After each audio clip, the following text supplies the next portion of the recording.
Welcome, everyone. This is your friend, the DN What If, here with another exciting fanfiction. Today, we're diving into the story of What If Deku Had a Necromancer Quirk? If you enjoy this video, don't forget to hit that like button and subscribe for more fanfiction content just like this. Now, let's get started with the fanfic. Nobody knew quite when it started. All that people knew was that there was something strange about Izuku Midoriya. Maybe it was the cold look in his eyes that would linger no matter his mood. Maybe it was the strange feeling of death that seemed to follow him everywhere he went, or perhaps it was the blasé way that he acted around the concept of people dying. Thinking back on it, it was probably the first sign of what his quirk would one day be.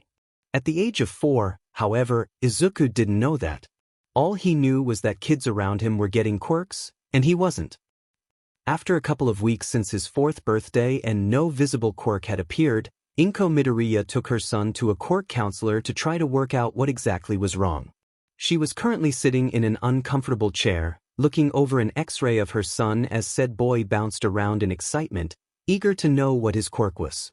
Well, looking at his bone structure, we can see that he isn't quirkless. Most likely, he does have a quirk, but it's either minor or simply has some niche activation requirement that he has yet to be exposed to. The doctor stroked his bushy mustache as he slouched into his chair. My best advice is to expose young Midoriya to as many different things as possible, in a controlled environment, of course. I believe you said his father could breathe fire? Perhaps you may want to try exposing him to a small flame and seeing if he has some form of pyrokinesis or heat resistance. Inko frowned at the implication that she should consider setting her 4-year-old son on fire, but nodded hesitantly. Thank you, Dr. Tsubasa. We'll try some experimentation later then. She fidgeted with her hands nervously on Izuku's lap as he bounced on her own, clearly excited by the concept of having a fire quirk like his father. The doctor got up, ready to lead them out. If you do find out what his quirk is, or need any further advice, I implore that you come back to me. I'll do everything I can to help. Rising from her chair and gently removing Izuku from her lap, Inko bowed slightly towards the portly man. We'll do that. She led her son out of his office, feeling ever so slightly annoyed at the very basic advice, although that annoyance faded as her son was seemingly happy with it, given his large smile and pep in his step. Most likely, he was simply glad at the confirmation that he would have a quirk. She could only imagine how painful a quirkless person would have things in this day and age.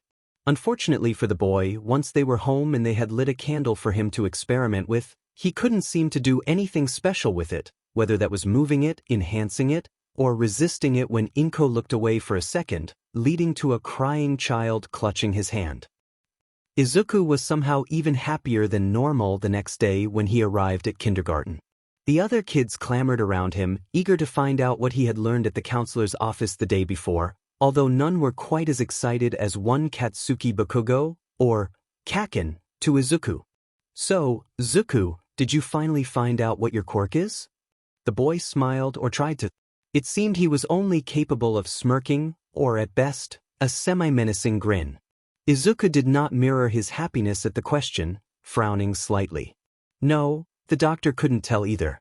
He said it probably has a weird activation requirement. The green-haired boy seemed to struggle with the large words that the doctor had used, before his face turned back into his signature smile. He said that I have a quirk, though I just don't know what. It was the one piece of good news that the appointment had net.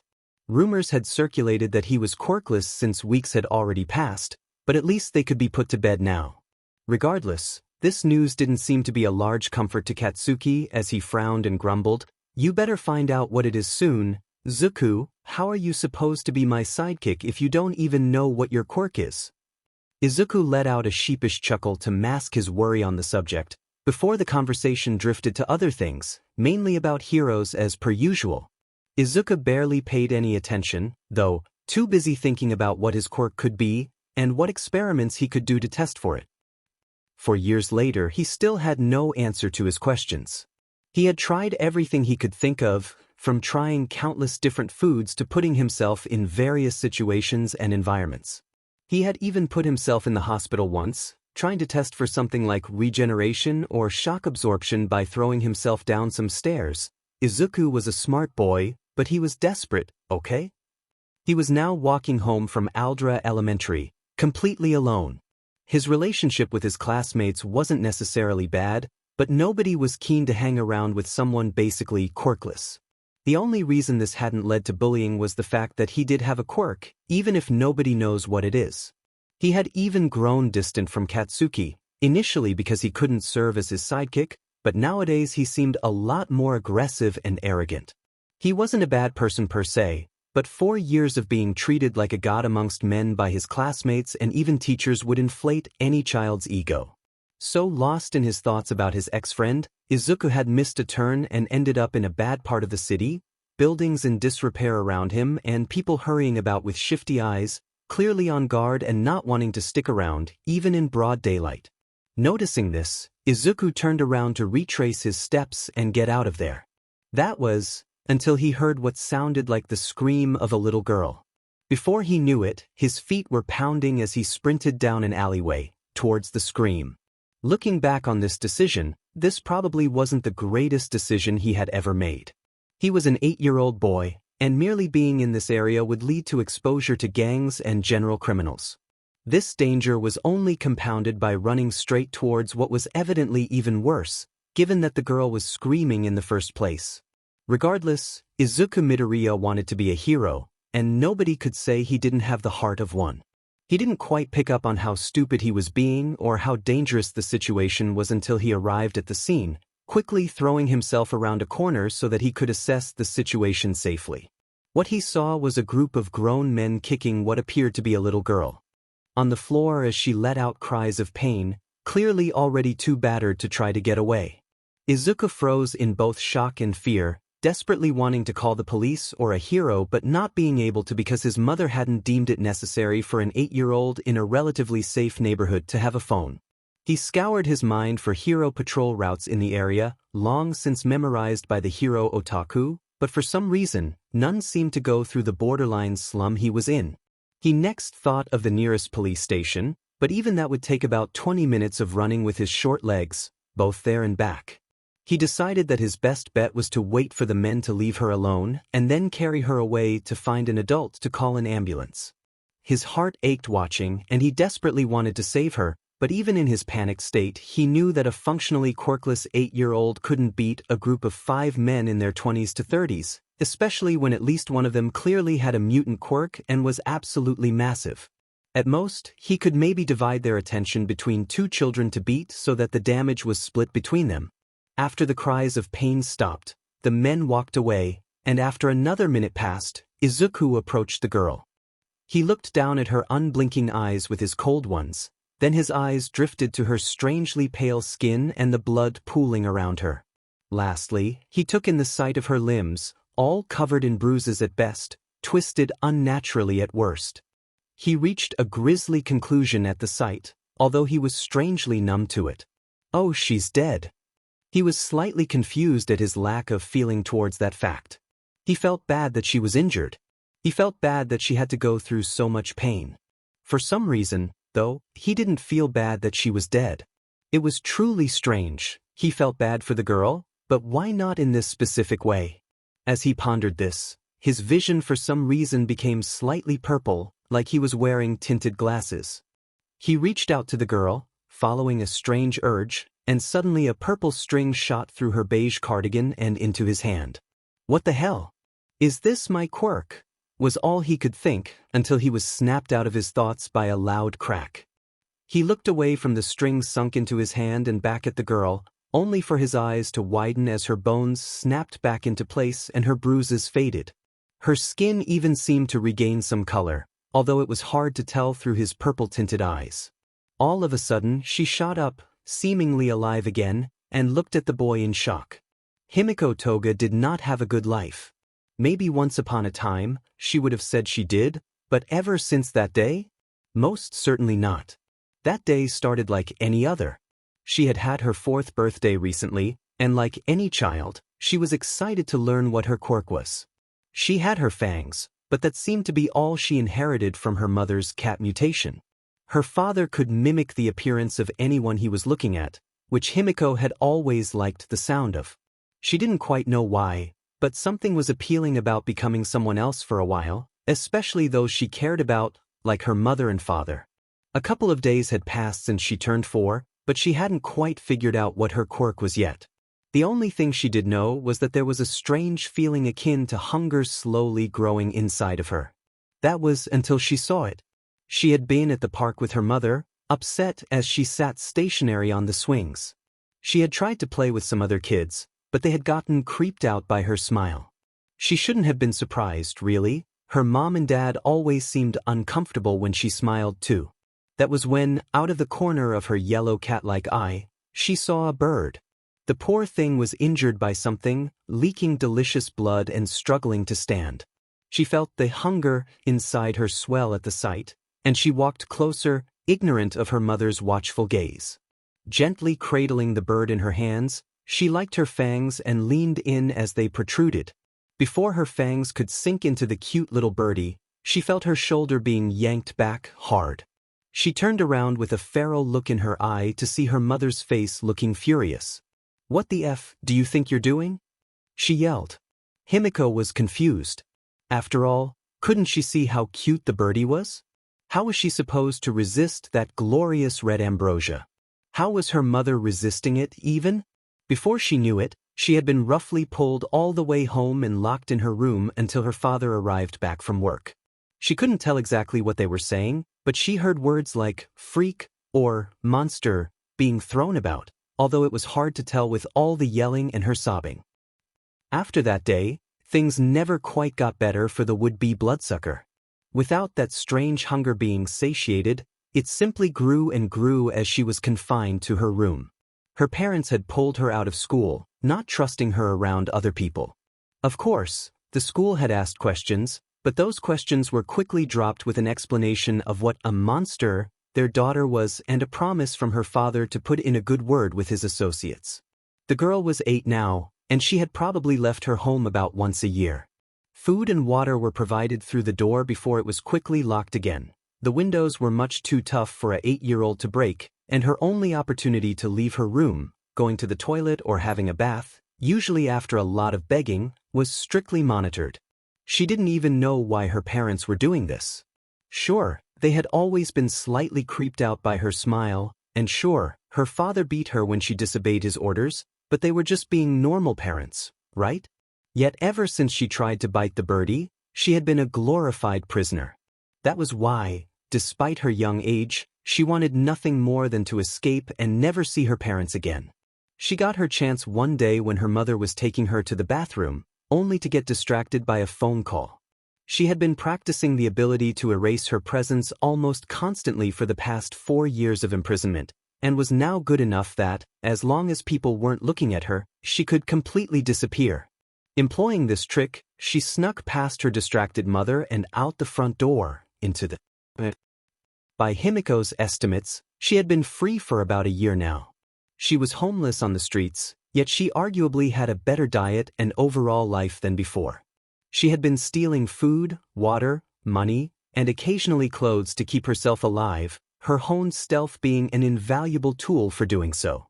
Speaking of said ability, it had been forced to perfection with how often she ran from other criminals, those she stole from, and the police, both trying to catch the runaway and those who her victims had called. Overall, things had been going pretty well as far as she was concerned. That was, of course, until she stole that Yakuza thug's wallet. She had thought that he would be a good mark since surely a high-profile criminal would be rich, and besides, she could always just disappear if she messed up. Unfortunately for her, the thug had friends, which wouldn't have been so bad on its own. The real issue was that one of those friends had a tracking quirk. Himiko was fast and stealthy, but ultimately she was still only thus. Here she was, crying on the floor of an alleyway as they kicked her again and again. She screamed in pain, but she was happy in a way. At least these Yakuza didn't seem to be predators or in the human trafficking business, so she would get off with, at worst, death. Not exactly ideal, but better than being defiled and then killed anyway. As her vision went black and she found she couldn't keep her eyes open, she was at least slightly comforted that her death would be with a tiny shred of dignity. What she never quite expected was to wake up again, completely healed. Hell, Even her malnourishment had seemingly vanished. She tuned to look at her savior, and saw his shocked expression slightly covered by green curly hair. His eyes were cold, yet also strangely calming. Himiko Toga had not had a good life. But perhaps she would have a good afterlife. Izuku stared down at the girl in shock for a second before his mind started racing. Was that a quirk? Well, it had to be. People didn't just come back to life. Was it her quirk? Or was someone else watching? Hell, was it maybe even my quirk? All those thoughts passed through his head in seconds. It certainly wasn't one he had ever heard of before. The most powerful healing quirk he could think of was in the hands of the youthful heroine, Recovery Girl, but even that was far weaker. It healed much slower and required the patient's stamina.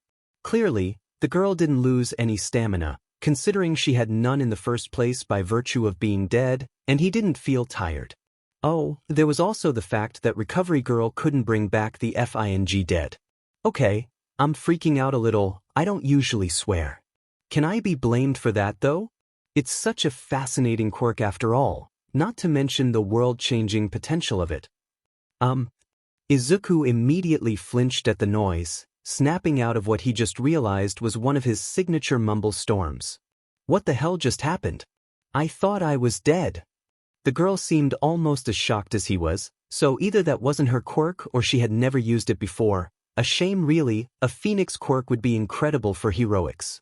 Oh right, she's still staring at me. He mustered his courage. He wasn't used to talking to people, especially not cute and potentially dead girls. Are you okay? The girl just gave him a deadpan look and gestured to the blood still soaking the floor. Evidently, she was healed, not rewound. So, Green, was that your quirk?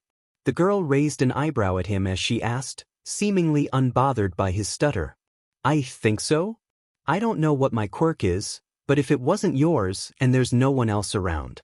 He trailed off. All evidence pointed to it being his quirk. The purple thread certainly hinted at it. Being connected by a string didn't seem to quite fit the theme of resurrection, though, or at least it didn't, until on a hunch, he stepped back a few steps. Immediately, he felt a tightness in his chest, and a slight wave of exhaustion washed over him.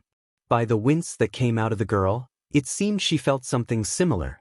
It doesn't seem like we can go that far apart. An awkward silence began at the realization, both mildly uncomfortable at the concept, and already dreading things like going to the bathroom, bathing, and trying to sleep. Eventually, he managed to break the silence. If we're going to be stuck together, maybe we should introduce ourselves? I'm Izuku Midoriya. The girl merely gave him a suspicious look for a second before she returned the introduction. Himiko. He waited a second for more, then realized that was all he was getting. If it's all right with you, I need to get home. Do you, want to come with? My mom can probably help us contact your parent. No. The girl didn't even let him finish, and then produced a knife from seemingly nowhere. I'll come with you, but I'll cut you if you try to phone my mom or dad. Note to self, don't bring up parents with her. He nervously pushed a green curl away from his face. Well, if you'll follow me. He turned around and started walking, the fact that the string didn't go taut signifying that she must be following, even if he couldn't hear her footsteps. Himiko didn't quite know what to think of the bushy-haired boy. On one hand, he had either healed her or, if she actually was dead, brought her back to life. The other hand was the one that she had used to steal from countless people, the one that had learned not to trust easily and to never rely on other people. She was honestly just waiting for the catch to kick in, whether he was going to hand her over to some pervert or ask for some payment for helping her. There wasn't exactly anything she could do about it. It hurt a lot to even walk too far away, and for some reason, thinking of hurting him was agonizing. She had to bite her tongue to keep from screaming when she threatened to stab him, but it was worth it. She would rather just about anything than go back to them.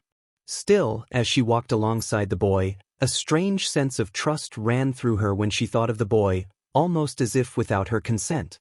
It was accompanied by a concerning amount of loyalty.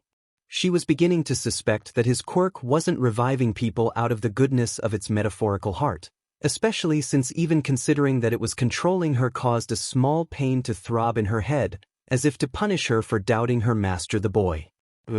Here. She was snapped out of her thoughts by the boy stopping and speaking up. Following his gaze, she saw a modest apartment complex. It had nothing on her parents' expensive home, but it also had less trauma attached, so she was willing to go along with it. She followed him in and up a few floors, until he stopped in front of a random, to her, door. She saw his face seemingly become a lot more excited as he swung the door open. She was surprised by the ball on the boy. His mom would certainly beat him for that. God knows her own would have. Mom, I found out what my quirk is. Inko Midoriya was filled with joy and excitement for her son when he yelled as he returned home.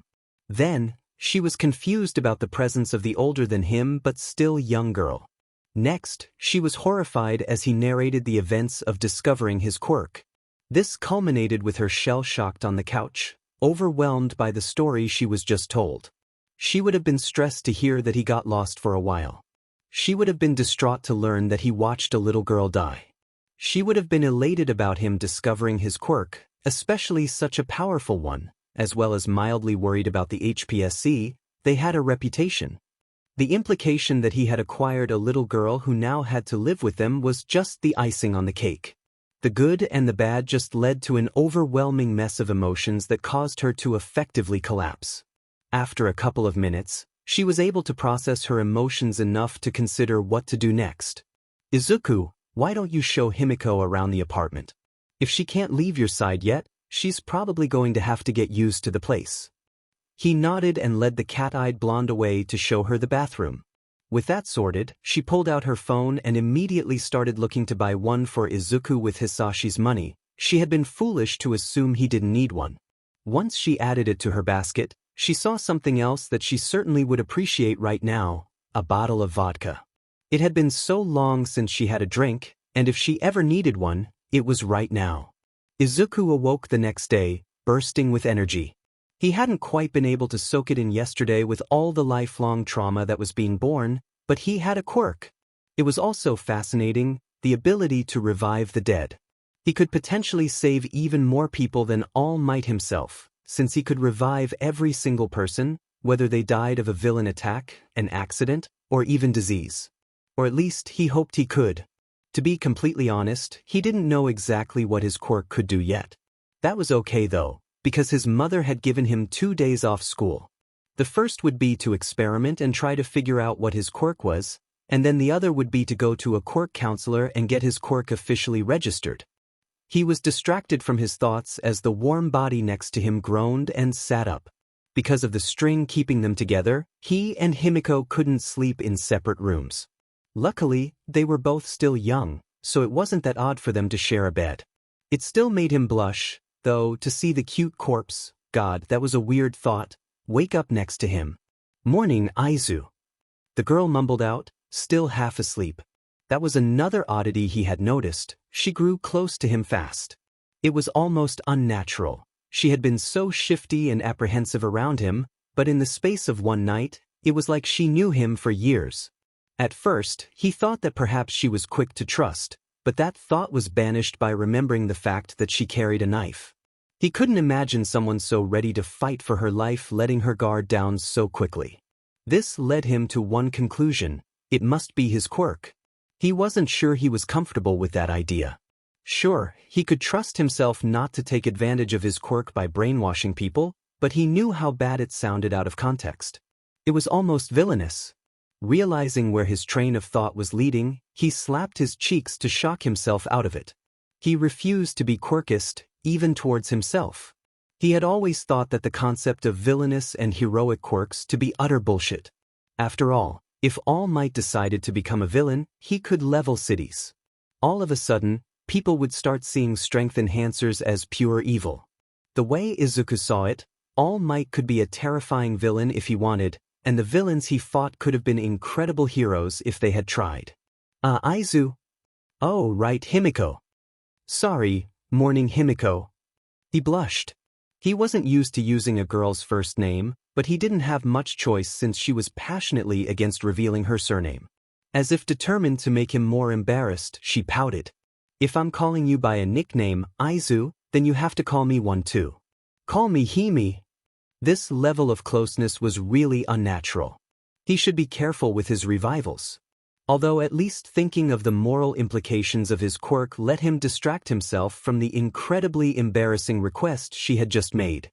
Her pout was only growing more, though, so he supposed he had no choice.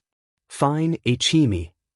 He sighed and then coughed into his hand to try to hide his blush. By the wide smile and mirrored blush on her face, he was failing. Eventually, he managed to haul himself out of bed and kick Himi out of his room so he could change, before trading places so she could do the same. Luckily, his clothes seemed to fit her, mainly because neither had hit PBRTY yet for obvious reasons. Thank God that the string was barely long enough that someone could wait outside, although they had to be pressed against the door. Eventually, they entered the kitchen for breakfast. To be more specific, for Izuku to have breakfast.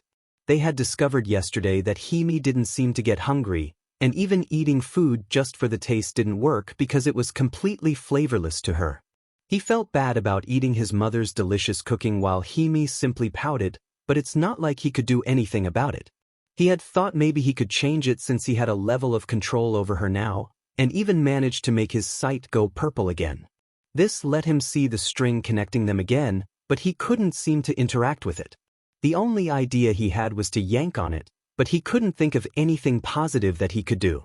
Best case scenario, it yanked her across the room. Worst case, it ripped her soul out or something. There were too many unknowns.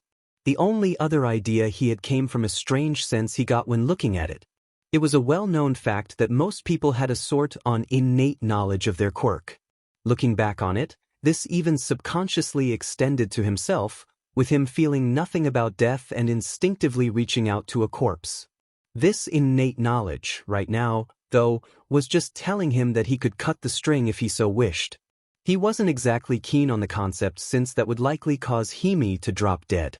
With his breakfast finally finished, he turned to Himi to begin his experiments, bringing out a fresh notebook for notes on his quirk from the ether. Most of his experiments would be performed with adult supervision, Inko. But there was one thing he wanted to test that he was sure she would disapprove of. Hey, Himi, I noticed yesterday when I revived you that I healed your body in the process, so there's something I want to test. The girl dropped her exaggerated pout at his words, instantly eager to assist in his experiment. What is it, Aizu? She almost seemed as excited as he was as she bounced in her chair, all too eager to please her master. Izuku winced internally, vowing to find a way to prevent the brainwashing. When you got back up, you were fully healed. Technically, I could have revived you with the injuries, so I want to know if you only heal on resurrection or if you have a more permanent form of regeneration. His stutter had faded as he got absorbed in his quirk experiments. The blonde quickly figured out where he was going with his questions, and in a display of either idiocy, fierce loyalty, or recklessness, took her knife out and made a cut in her arm. Izuku's eyes shot wide, and he went to either reprimand or help her. Before he even said a word, however, the wound began to close. It wasn't too fast, it was only a small cut, but it still took several seconds, yet regardless, it was official. Himiko had acquired a minor regeneration factor. His mind immediately started whirling with possibilities. For a second, he almost hoped that All Might would die, and he could grant him both immortality and regeneration, before he caught up to his thoughts and crushed them. He was not going to wish death on innocent people so that he could make a zombie army. Even if it was slightly tempting. When Inko returned, she had stepped out to pick up her Delvuai from last night, hiding the phone for a special occasion and the vodka to enjoy later, likely in an hour at this rate. She found two very excited children. Himiko could apparently regenerate, which wasn't her original quirk. She had questioned how they knew, but apparently, Himiko fell. She didn't quite believe it, but she had no proof, so she was forced to drop it. She had also questioned how she knew that wasn't her original quirk, only for her to far too cheerily announce that it would have activated after one of her father's beatings. She simply blinked at her in shock, as Himiko stared back, confused at the fact that she was surprised. Booking a therapy appointment on her phone for her, Izuku would have to go too, but he probably needed it after watching a girl die. Took a couple of minutes, and then they went out to the nearby beach to do some experiments. As they walked, the children excitedly babbled about various subjects, while the green woman behind them frowned. She wanted to help Himiko. She did, but she didn't quite know how. She simply wasn't experienced enough to handle what seemed to be a massive issue. The saddest Izuku had ever been was when he broke an All Might toy. It's a bit of an escalation to jump from that to years of child abuse and then a year of homelessness. If she acted upset about it, she could at least comfort her and give her support, but she was seemingly happy. She was shifty and had trouble trusting people just yesterday, yet now she was happily speaking of her trauma. Was Izuku somehow an incredibly talented therapist? As nice as the concept was, she highly doubted it, so she was going to simply take her to a professional who was actually qualified for this, and offer her all the support that a mother should. Yes, she already saw Himiko as a daughter. No, she didn't know how this became her life. Oblivious to the mental decline of their maternal figure, Izuku and Himiko shot theories at each other about both of their quirks. For a second, Himiko had been hesitant to share what info she knew of her own, but even as she hesitated, she realized that she was already telling him everything involuntarily. She knew it was probably because of the brainwashing, and yet, she couldn't bring herself to care. Her Aizu asked a question, so she was going to answer it or die trying. She was pulled away from thoughts of her fading free will by a realization brought upon by Izuku. She had described that hunger she felt, the same one that led her to the cute birdie. This led to him asking what should have been an obvious question: do you still feel that hunger?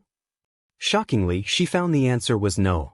It had quickly become apparent that she didn't need food, drink, sleep, or even go to the toilet since her resurrection, but she didn't realize until now that even her more unique requirements were gone. After a bold offer from Izuku, they ended up in their current position. Izuku sat on the sand across the beach from the ever-growing pile of scrap on the other side of it. Himiko sat on his lap, purring like a cat with her teeth in his neck. Izuku had theorized that it was the blood she was drawn to, so like any sane child would, he allowed her to bite directly into his neck and drink her fill. Himiko didn't quite know what she had expected it to taste like.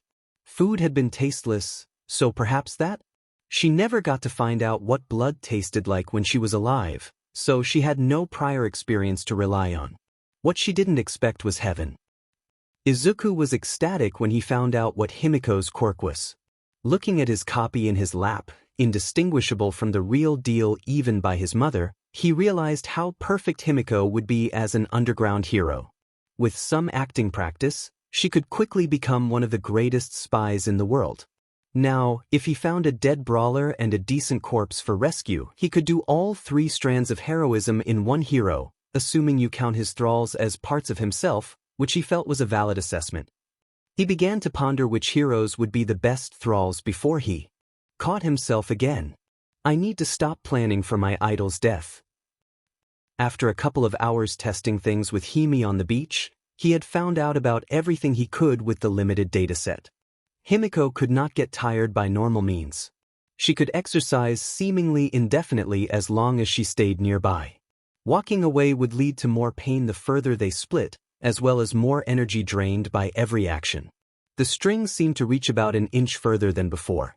His current theories were that it was either based on how close they were or how long they spent together. It would be hard to test since they were linked. Himiko couldn't use the quirks of others. He couldn't test with his own naturally, so he had his mother donate. Unfortunately, Himiko couldn't use attraction of small objects. Without any other corpses to test with, that was all they could test for. He was still curious what would happen if he tugged on the string, but he didn't want to risk it. Unfortunately, that plan fell apart when Himiko tripped over some scrap. She was too far for him to reach, and immortal or not, he still didn't want to let her fall. Out of sheer panic, he yanked. In an instant, two very concerning things happened. First, Himiko disappeared into thin air. Second, Izuku was filled with an overwhelming, feral hunger. Something smelled delicious. Almost as if on instinct, he began to pad towards the smell. He struggled to merely stay on two legs, his body desperate to give in to the animalistic impulse, to rip and tear. Through the red haze filling his vision, he managed to make out what exactly smelled so good. His mother had donated blood to Himiko earlier, which was done by biting her arm. The smell seeped through the plaster she had placed upon herself and sent his newfound predatory instincts wild. He wanted nothing more than to rush over and tear her throat out with his teeth and drain every drop of red nectar. Okay, I need to distract myself. I don't want to have to revive my mother. Luckily, it was quite easy to think of something else. There was another problem after all. He just deleted Himiko. He took deep breaths to calm himself down and just think for a second. He shifted to his death vision, he was workshopping it, okay, and looked for the familiar string connecting him to his first thrall. As expected, it wasn't there. Something was different than usual, though. He was glowing purple. Usually, when he used his sight, the only changes were the purple tint and the string to Himiko. Now, his skin looked a bright purple, almost pink. Focusing further, he could feel it pulsing through him as if to mirror his blood. It was a strange concept, but with the information he had, he could only make one guess. He had absorbed Himiko. Focusing on the energy, he tried to imagine it spreading out of him, coalescing in front of him. Thankfully, this seemed to work, and Himiko reappeared. He was immediately hit with a wave of exhaustion, joined by the relief that the hunger was gone. Luckily, they were still at the beach, so they could continue their testing with the new knowledge immediately. After about another hour, they had learned a few things. The first thing that he did was check on Himiko, and asked how that felt on her end. She described it the same as simply falling asleep. From her perspective, 1 second she was falling, the next she was unconscious. The next thing that they checked was what exactly the hunger was. It was fairly obvious to Izuku, though, that it seemed identical to what Himiko described that old urge as. Much to the displeasure of Inko, they had come up with a test they could do with this new knowledge. Inko was against it, mainly because it would require bleeding a little girl of a substantial amount of blood, which would then be drunk by her son. She had no problem with the fact that either of the two drank blood. She wasn't a quirkist after all. Her issue lay in the fact that Himiko was going to lose a lot of blood. Sure, it would regenerate, but it still felt wrong. In the end, she was powerless against the two pairs of puppy dog eyes, as well as Himiko pointing out that she didn't feel pain anymore as long as they were close. This led to the current situation. Inko was a safe distance back, while Himiko had seemingly vanished. Izuku, on the other hand, was on his hands and knees, his face deep in a bowl of blood harvested from his thrall before he absorbed her. Once he had consumed enough to satisfy years of hunger, he tried to copy the sensation that Himiko described as he closed his eyes. When he opened them, his vision had drastically improved. He never realized how good Himiko's eyesight was. He also felt taller, which almost made him lose his sense of balance and fall over. Testing. That's Himiko's voice. He felt a smile spread across her face. After all, this was a game changer. Right now, they were limited by the string. What was the point of Himiko being the perfect stealth specialist if Izuku had to come with her and was much worse at stealth? Now, though, he could use her quirk if he had to. This was already very interesting, but it was even more exciting as a future prospect. His mind once again wandered to All Might, because now there was the possibility that he could even use his quirk. That sealed something in his mind. Before, he had honestly not loved his quirk. Reviving the dead was powerful, but if it permanently bound them together and eroded their free will, was there much point? Now, though, he was very excited about the future. Between the string slowly expanding and his ability to use the quirks of his thralls, he could save so many people. The only issue now was trying to get rid of the brainwashing. It was technically a feature of his quirk, and people can usually control that to an extent. Mom, for example, could freely control what to grab. Things don't just start flying around by themselves. It was most likely going to take some practice, but he had faith he could do it.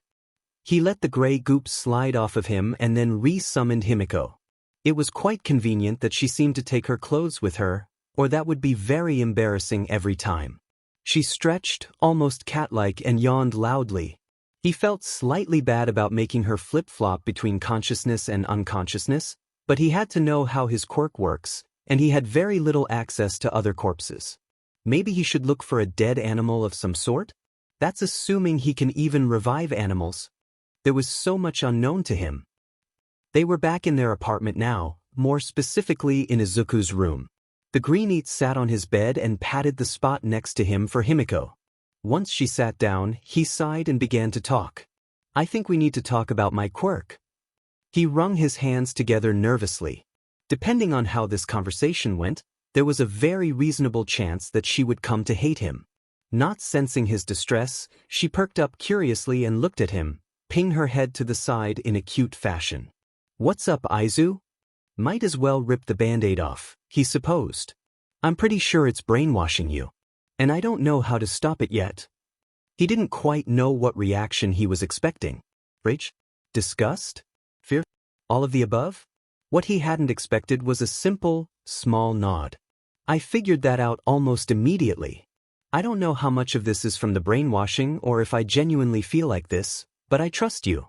I can already see that you've been better than any other person in my life. Not that it's a high bar. He could certainly agree with that. He, at least on a subconscious level, didn't want her to keep secrets from him. This had resulted in her being very open, happily trauma-dumping with a smile, since he also didn't want her to be sad. He was mildly upset with himself that apparently he would rather she be happy than be herself. She gave a small smile. Not as large as her usual toothy grin, but something gentler. You don't need to stress over it. I know you'll help me as soon as you can. She rested her head on his shoulder. And even if you don't, is that so bad? I mean, it's easy to forget since I look completely normal, but I'm dead.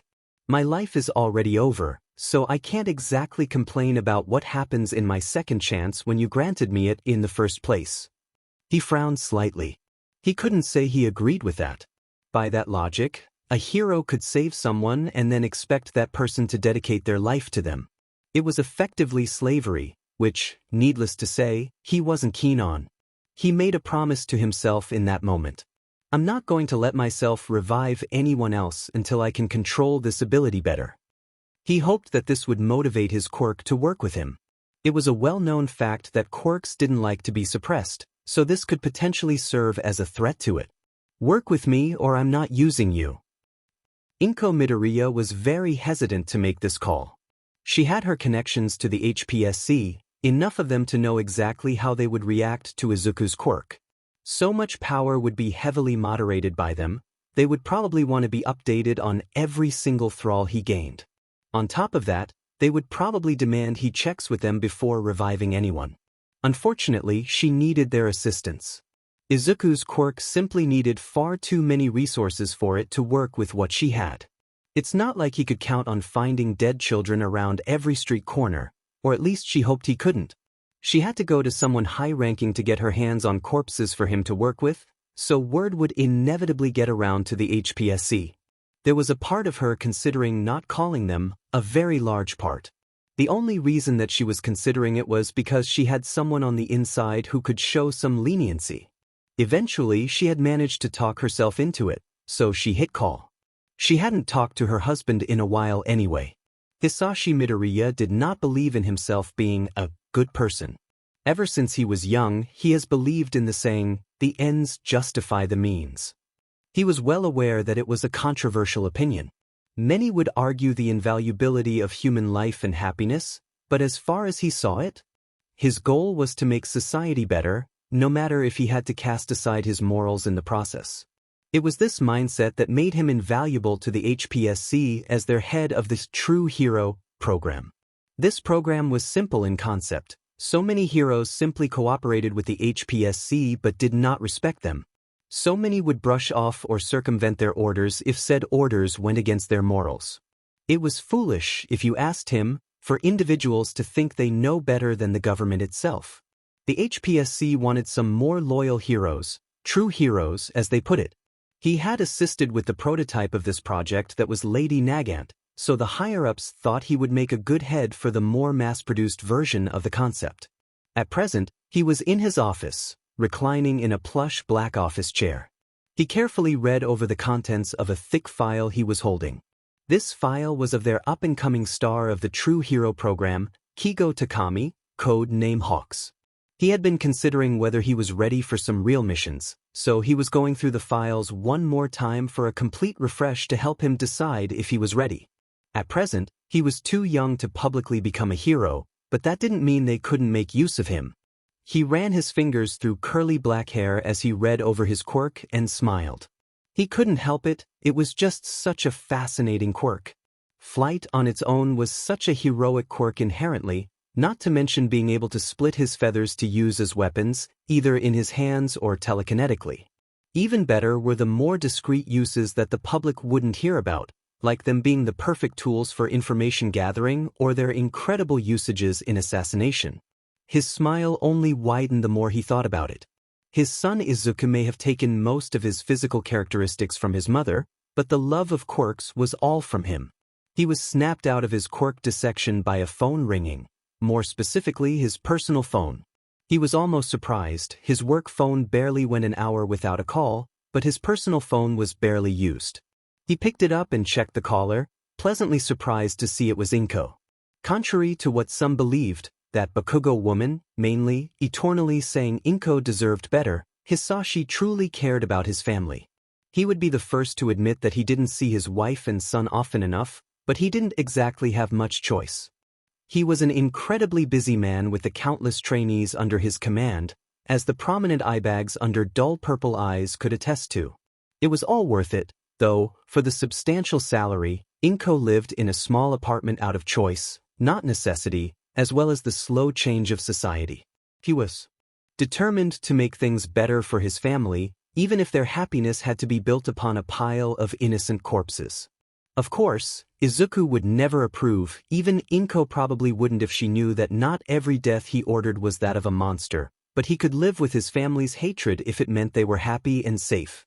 Regardless, he could stop with the dark thoughts. He had his lovely wife to talk to. He clicked accept. "Hello, Sashi?" He gave a gentle smile at the sound of her voice. It had been too long. It was only a couple of weeks in truth, but that was longer than he liked not seeing or even talking to his wife. "Hi, Inko." He fidgeted with his free hand nervously. His colleagues knew him as a cold and ruthless office worker, yet talking to his wife always made him feel like an embarrassed middle schooler about to talk to their crush. "You haven't called in a while? Busy with work?" He had to stifle a wince at her question. Inko knew he was busy, so she was rarely the one to call. He would usually do so when he had the time, but this had been one of the longest periods of not calling he had done. It had been one thing after another recently, with All Might on even more of a warpath than usual, so he had been swamped with work. Apparently, he had found a good lead on a villain or something. "I'm sorry. There's been a massive uptick in villain captures recently, so much that the other departments have had to call for more manpower. Even I've been roped into it. Anyway, how come you're calling?" "I'm certainly not complaining, it's just unusual for you to call me." It's because of Izuku he finally found out what his quirk is. His first reaction to that was happiness, but there was something in her tone that troubled him. "It's not a problem if it's not very useful or if it's weak. You know he can still be a dash. That's not the problem, Sashi. It's actually the opposite." It took about an hour, but eventually the full scope of his quirk had been explained to Hisashi. His already pale skin had turned completely white. His inner quirk nerd was thrilled at how interesting his quirk was. He would have bought the kid for the HPSC even if it cost billions of yen, if it were anyone else, but that was the problem. Hisashi Midoriya believed the ends justify the means, but he was also selfish. He was willing to groom 1,000 Kigo Takamis, but he would never allow his son, his precious Izuku, to end up in that situation. Regardless, he knew the commission would be drooling over a quirk like that. The commission had a sort of internal quirk class system to dictate what they should do with them. It was based on a couple of factors, like how much of a threat they were and how hard they would be to deal with if the need arose. This ranking went from 1 to 5. Class 1 quirks were what your average Joe had. Things like Inko's attraction of small objects that had very minor uses. The commission usually ignored these. Class 2 quirks were stronger, but still not a risk. They were well controlled and not overly powerful, like that Bakugo kid. His quirk was strong, but not at risk of just exploding everything. The commission would sometimes snap these up if they were interesting enough. Other potential examples were things like longevity or straight-up immortality quirks. They were incredible quirks, but the threat was low, so they got a low class. Class 3 quirks were something special. A quirk that they would happily put a couple of 100 million yen into acquiring. The best examples that he had looked at recently were those of Momo Yaoyorozu and Shoto Todoroki, but both were too rich to be sold. Class 4 was the really interesting but also dangerous one. Just like a Class 3, the commission would normally try to buy these. The difference was in how they would take rejection. With a Class 3, they would simply cut their losses and accept they weren't getting it. With Class 4, the commission deemed them too dangerous to walk free, so they joined or they had an accident. He couldn't think of any examples because a quirk like that would be classified, even he wouldn't have access. Lastly, Class 5 was a quirk too dangerous to exist. The second that the commission heard about a quirk like this, they would do everything in their power to put it down. He had only heard rumors of one of these ever. A young boy had reportedly inherited a mix of their parents' quirks, one being to have the ability to kill anything he touched, if he so wished. They simply dropped dead. The other constantly emitted a strange gas that was completely invisible and caused people to be attracted to them. They mixed in the worst possible way, and on that boy's 4th birthday, his entire rural village was dead. They had to bomb the entire place. Thank God it was in an isolated area. The entire reason Hisashi was so concerned was that Izuku's quirk was at the very least Class 4, maybe even 5, depending on how many thralls he could have. He collapsed back into his chair and wiped his brow as he thought about what he could do to keep his son from either being killed or taken. One thing was for certain, the commission could not know. They would have to keep it a secret until he got into UA, and the rat could protect them. Better yet, he could probably contact the rat on his own and sort something privately so that his son didn't have to take the exam quirkless. He let out a sigh, already dreading talking to Nizu. He would automatically distrust a commission agent, but he just might be able to talk him into it. For now, he needed to organize a way for further testing without the higher-ups knowing. Come to think of it, he did have an old friend who ran a vet. It would be slightly, very, immoral, but he could probably convince him to hand over some of the dying strays that were found, and they couldn't be saved normally.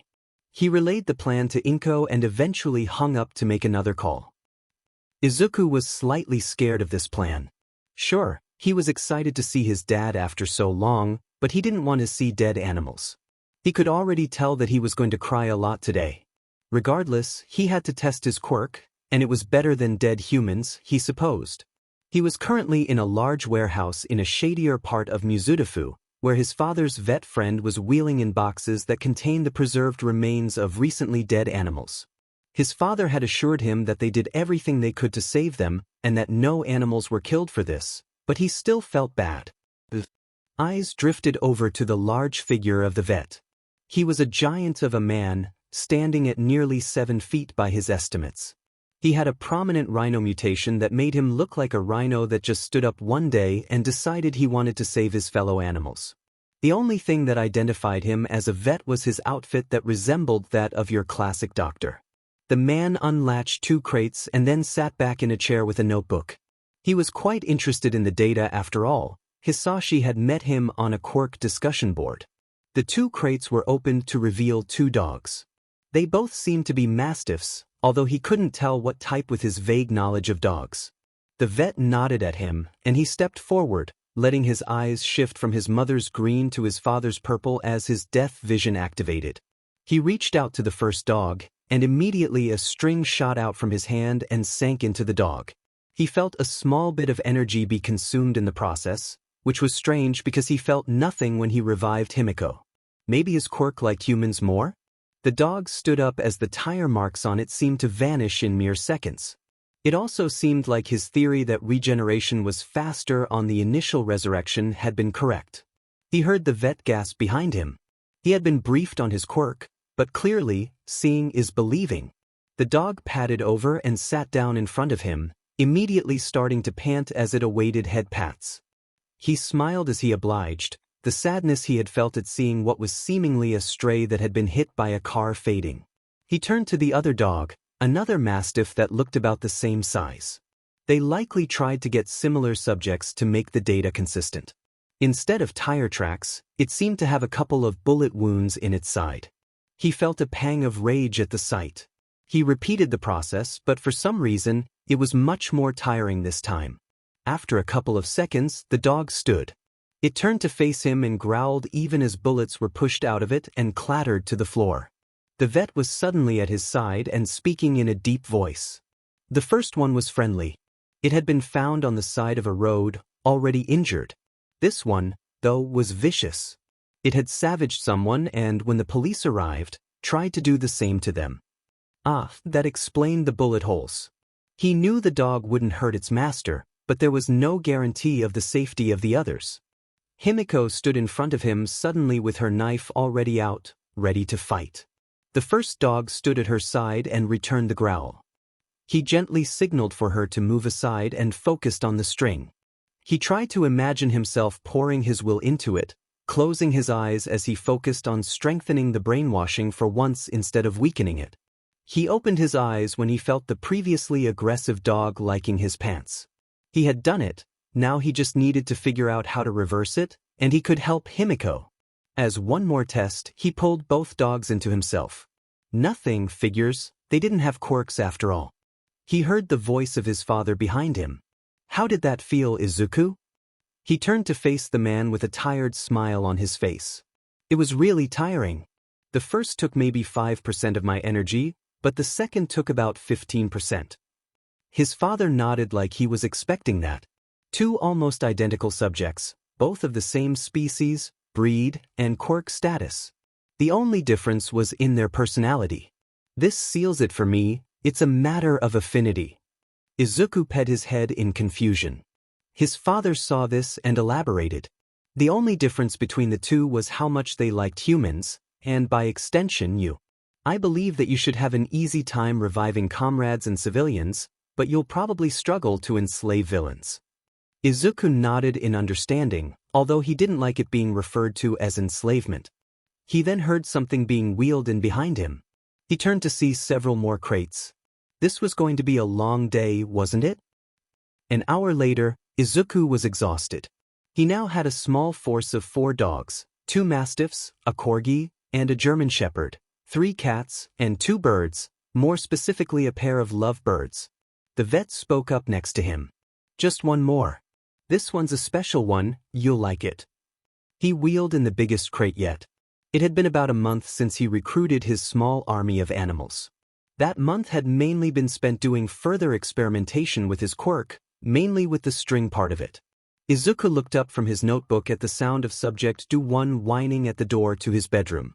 After about a week of keeping Subject D1 out of storage while keeping D2 inside, he had figured out how to increase the length of the string.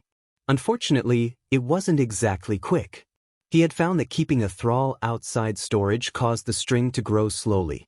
After a bit more testing, he learned that it grew even faster if he kept his thralls right on the border so that it pushed his limits. It was exhausting to do so, but he could endure it if it meant he could save even one more person.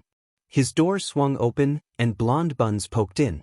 Izuku met Himiko's yellow eyes as she checked in. Inko wanted me to let you know dinner was ready. Oh, right, that would explain why D1 had been at the door. He didn't often have much use for so many animals, so he simply placed them around the apartment and ordered them to obey him, Inko, and Himiko. He stood up and stretched before following after the blonde vampire. Sitting down at the dinner table, he couldn't help but notice how full the apartment had become. Just a month ago, it had been just him and his mother, with his father staying a day every month or 2. Now, he had Himiko, not to mention a total of 9 animals, with 1 still in his storage. The landlord would have a fit if he ever saw this, but luckily he could just absorb them all when the need arose. His mother walked into the room with a plate of katsudon in her hands, L1 on one shoulder and L2 on the other. With how large his army had the potential to be, he knew that naming every single thrall would only confuse. That's why, aside from Himiko and any future human thralls, all of them simply had a name based on their species and resurrection order. The 4 dogs had become D1 through 4, while the cats had become C1 through 3. Lastly, the 2 lovebirds were accompanying Inko. The idea was that since the birds were the least tiring to deploy and would need the most distance from him, he would keep them with Inko for the foreseeable future. Unlike Himiko, The animals at least seemed to be easier to separate from. His range with Himiko had improved, but they still couldn't go far. By now, they could manage to just barely be on opposite sides of the apartment. Any further and the pain began. With his animal thralls, though, he could be a street away and feel slightly out of breath, but nothing more. It wasn't enough, but it was pretty good progress for only a month. The only time he had been forced to absorb everyone was when he went to school, but that wasn't a permanent solution since he didn't want to leave Himiko with such a bare-bones education. It was a shame she couldn't stay awake in the storage so that she could listen in on his lessons. Finally giving his thanks to his mother, he dug into his katsudon. Elsewhere in Mizudafu, in a small office, sat a scarred white rat. He wore a suit tailored to his inhuman body, which, along with his cold, beady eyes and the only illumination in the room being the evening sun shining through the large window behind him, made for quite the intimidating image. The humanoid rat met the eyes of his unexpected visitor, reading no discomfort on his face. He was well trained.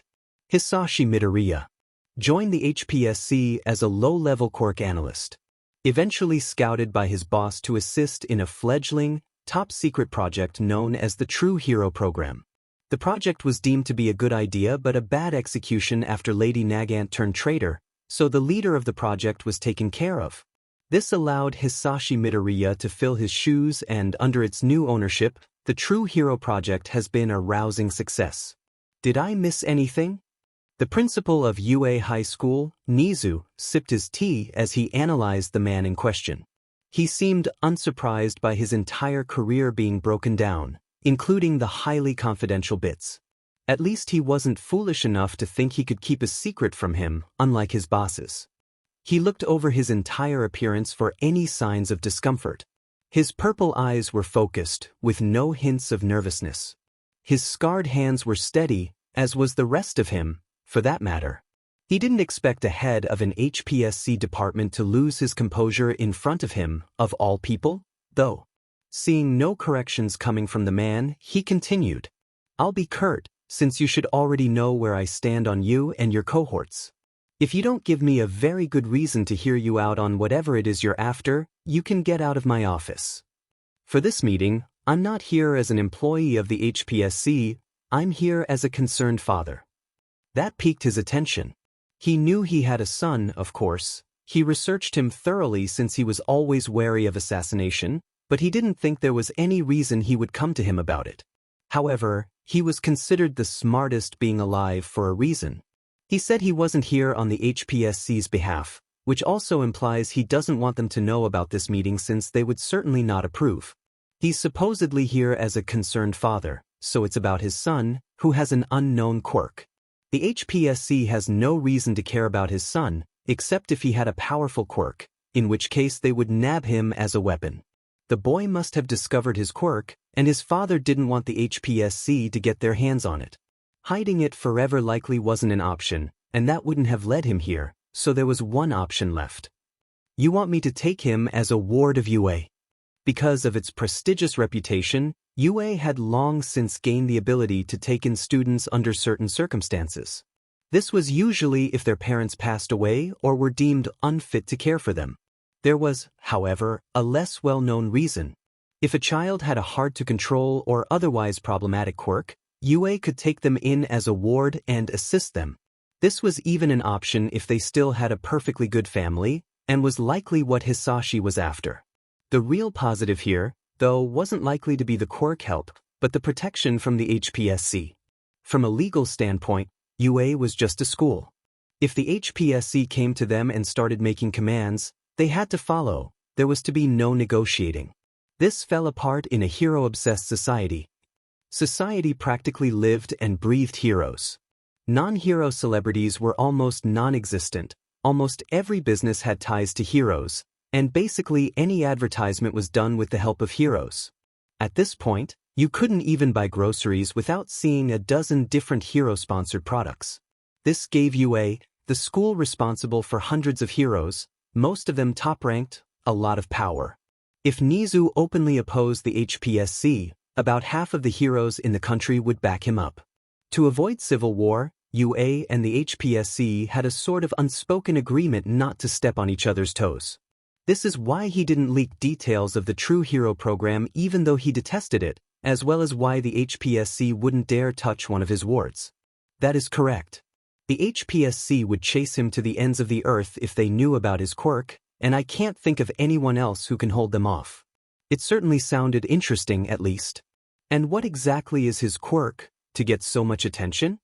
He sipped his tea. He can revive the dead.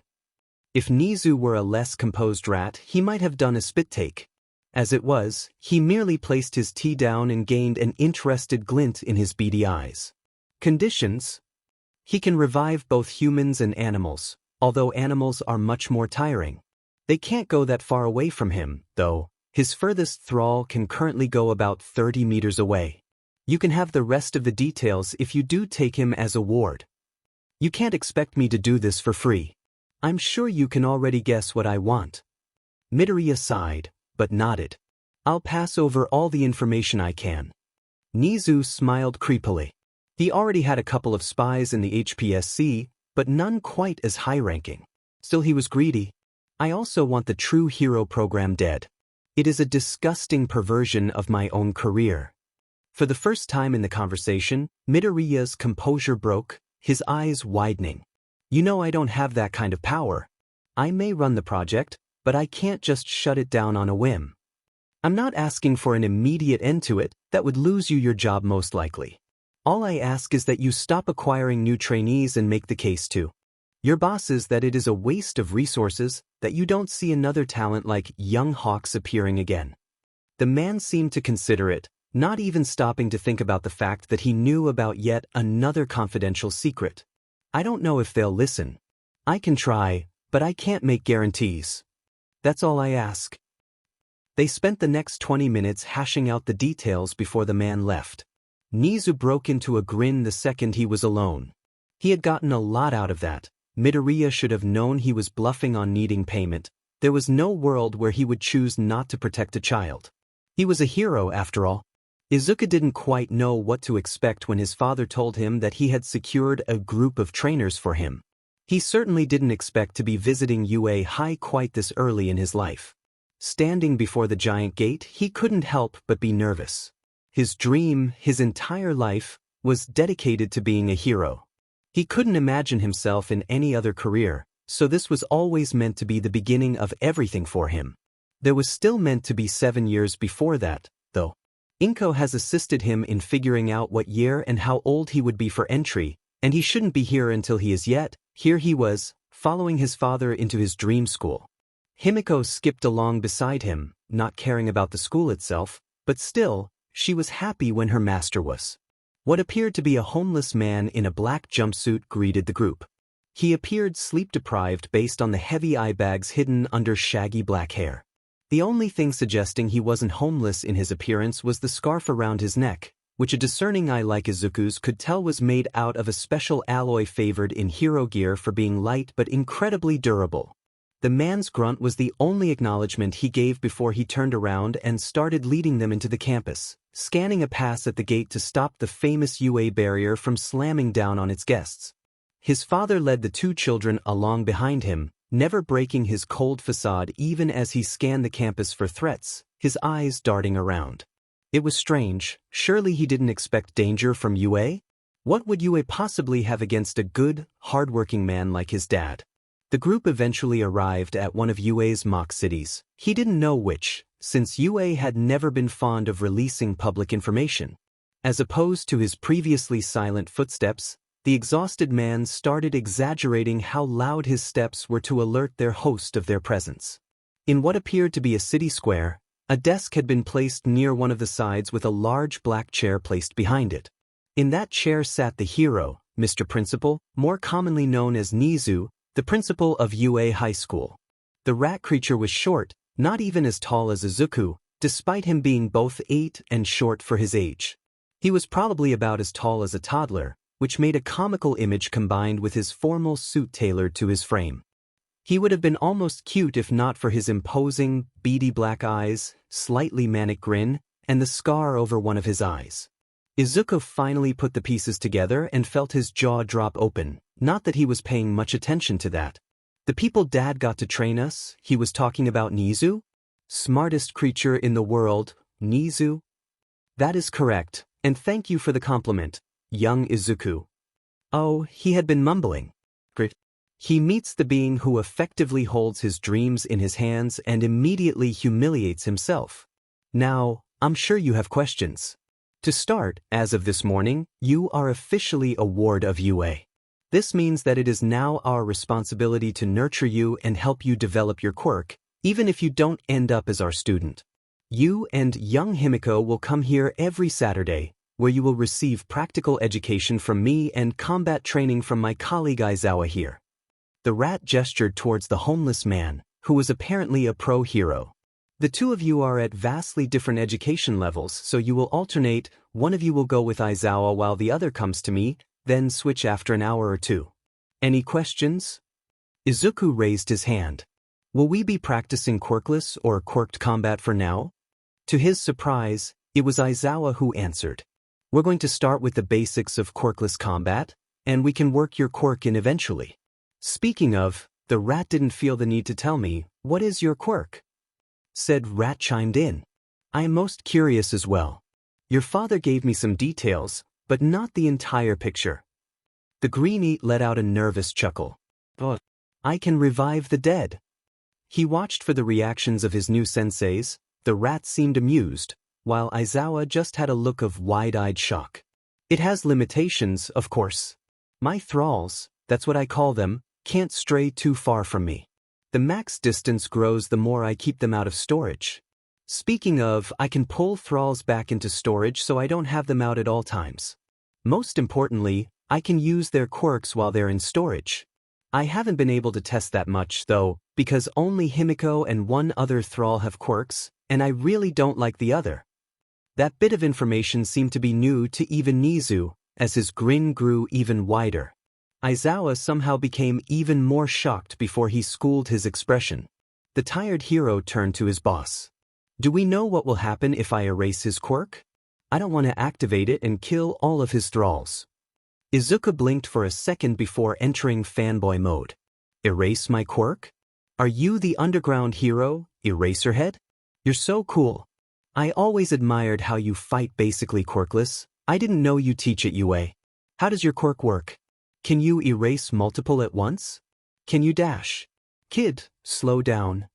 Aizawa had been taken off guard by being recognized by a civilian for the first time in his 13-year career, but it seemed he had finally snapped out of his shock enough to respond. Nizu chimed in again. Eraserhead is a fairly new hire, he's only been here a year.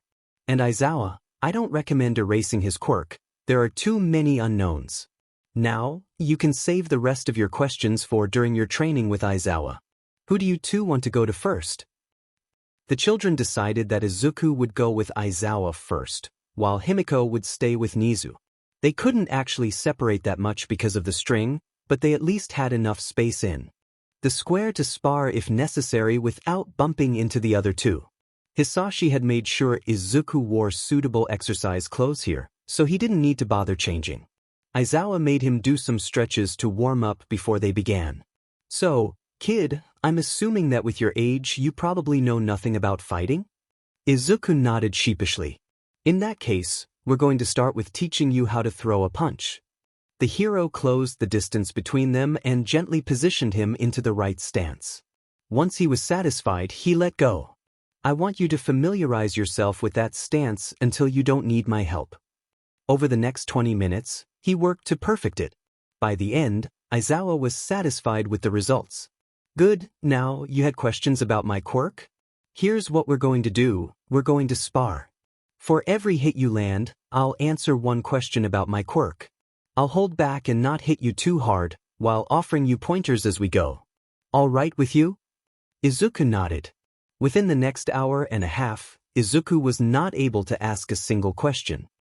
After the allotted time was up, he went to the nearby showers while Himiko did some stretches. The distance was slightly straining, but nothing he couldn't handle. He sat down in front of Nizu as he could vaguely hear the sounds of the others sparring off to the side. Now, Izuku, Before we start, would you like to summon your thralls? If you expand the range automatically, you should try to always have them out. Izuku concentrated for a second, and a small army of animals appeared around him. Nizu scanned the crowd in fascination. With young Himiko, I was more focused on giving her a general education since she's been missing that for the past 5 years.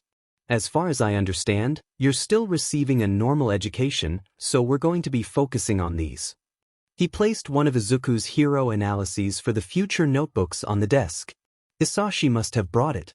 You have quite the eye for quirk analysis, so we're going to hone it even further. After all, with your quirk, you should be taking more of a strategist role, correct? Yeah, I guess so. The rat clapped his paws together. Excellent. So many heroes nowadays just want to punch their problems away. It's rare to see someone become a hero like me. Why, the only other hero I can think of like myself off the top of my head is Sir Night-Eye. To start, I would like you to list everything you know about the types of quirks, as a baseline. Izuku's emerald eyes sparkled at the prospect of talking about his favorite hobby with someone who would get it. Well, the 3 main categories are emitter, transformation, and mutation. These can be a bit inaccurate, with many quirks blurring the lines as well as various subtypes. Nizu nodded. Why don't you describe these subtypes? Well, to start, transformation quirks probably have the least subtypes. All transformation types operate on the same principle. You change something about your physical appearance or mind temporarily at the cost of various things, usually stamina. There are thousands of different changes, but they all operate almost the same on paper. Mutation types are in the middle. During the dawn of quirks, they were as simple as having odd hair color or maybe different eyes, but nowadays, you have people who look closer to animals, or sometimes even objects. 3 types of mutations exist. The first is true mutations, where the mutation is their entire quirk. Having a pair of wings, for example, would be a true mutation. The next is support mutations, where they aren't the focus of the quirk, but assist it. An old friend of mine has a quirk like this, where they sweat a nitroglycerin-like substance, while their actual quirk is the ability to make small explosions that combine with that sweat to make much bigger explosions. It felt strange to refer to Kaken as an old friend, but he supposed it was accurate. Lastly are vestigial mutations, where a person has unnatural qualities about them that have nothing to do with their quirk. There is actually a theory that most of humanity has these. Even I am an example, since I have green hair, which humans aren't supposed to have, and my quirk has nothing to do with it. He took a breath. He was slightly worried that he was speaking too fast, but Nizu seemed to be following fine. Lastly, emitters are the most complicated. They can be almost anything, but the main concept is that they, emit something. That something could be fire, ice, and all sorts of different things. The reason that emitters can be so complicated is that many quirks that shouldn't fit any of the 3 all counted as emitters. For example, my own quirk is counted as an emitter, but what am I actually emitting? He became embarrassed for a second. I may have also done some questionably legal digging into a vigilante that's going around that has a blood quirk. He can paralyze people by drinking their blood. This is counted as an emitter, but again, what is he emitting? He realized that he had gone off topic from the original description of subtypes and went back on track. Anyway, some of the subtypes include stockpilers that have to build up before they can produce something, like Fat Gum and his fat. Another is mental quirks like mind control or telepathy, although I don't think they are really an emission either. Nizu started clapping, much to the boy's surprise. Excellently done, Izuku. Already, at the age of 8, you are looking more into quirks than many pro-analysts. You already have such thorough knowledge on the subject that I have little to teach. You even picked up on something the government has just been getting around to, a 4th type of quirk. They have been thinking of a name for a while, but nothing quite encompassed all options. I personally suspect that a case could easily be made for turning 3 classes of quirks into at least 5, but I digress. You have done excellently with your first assignment. I think I'm going to enjoy molding you into the perfect hero. Perhaps you'll even surpass me one day. His smile looked somehow even more manic than usual. The rest of their time was spent with Nizu giving him homework of sorts.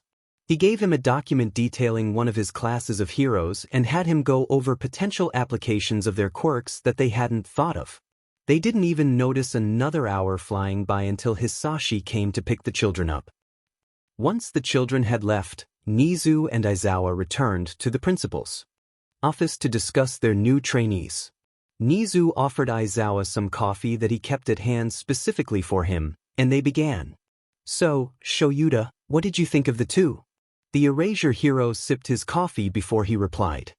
"Himiko is already incredibly adept at stealth, to the point that I thought she had an invisibility quirk until I asked her.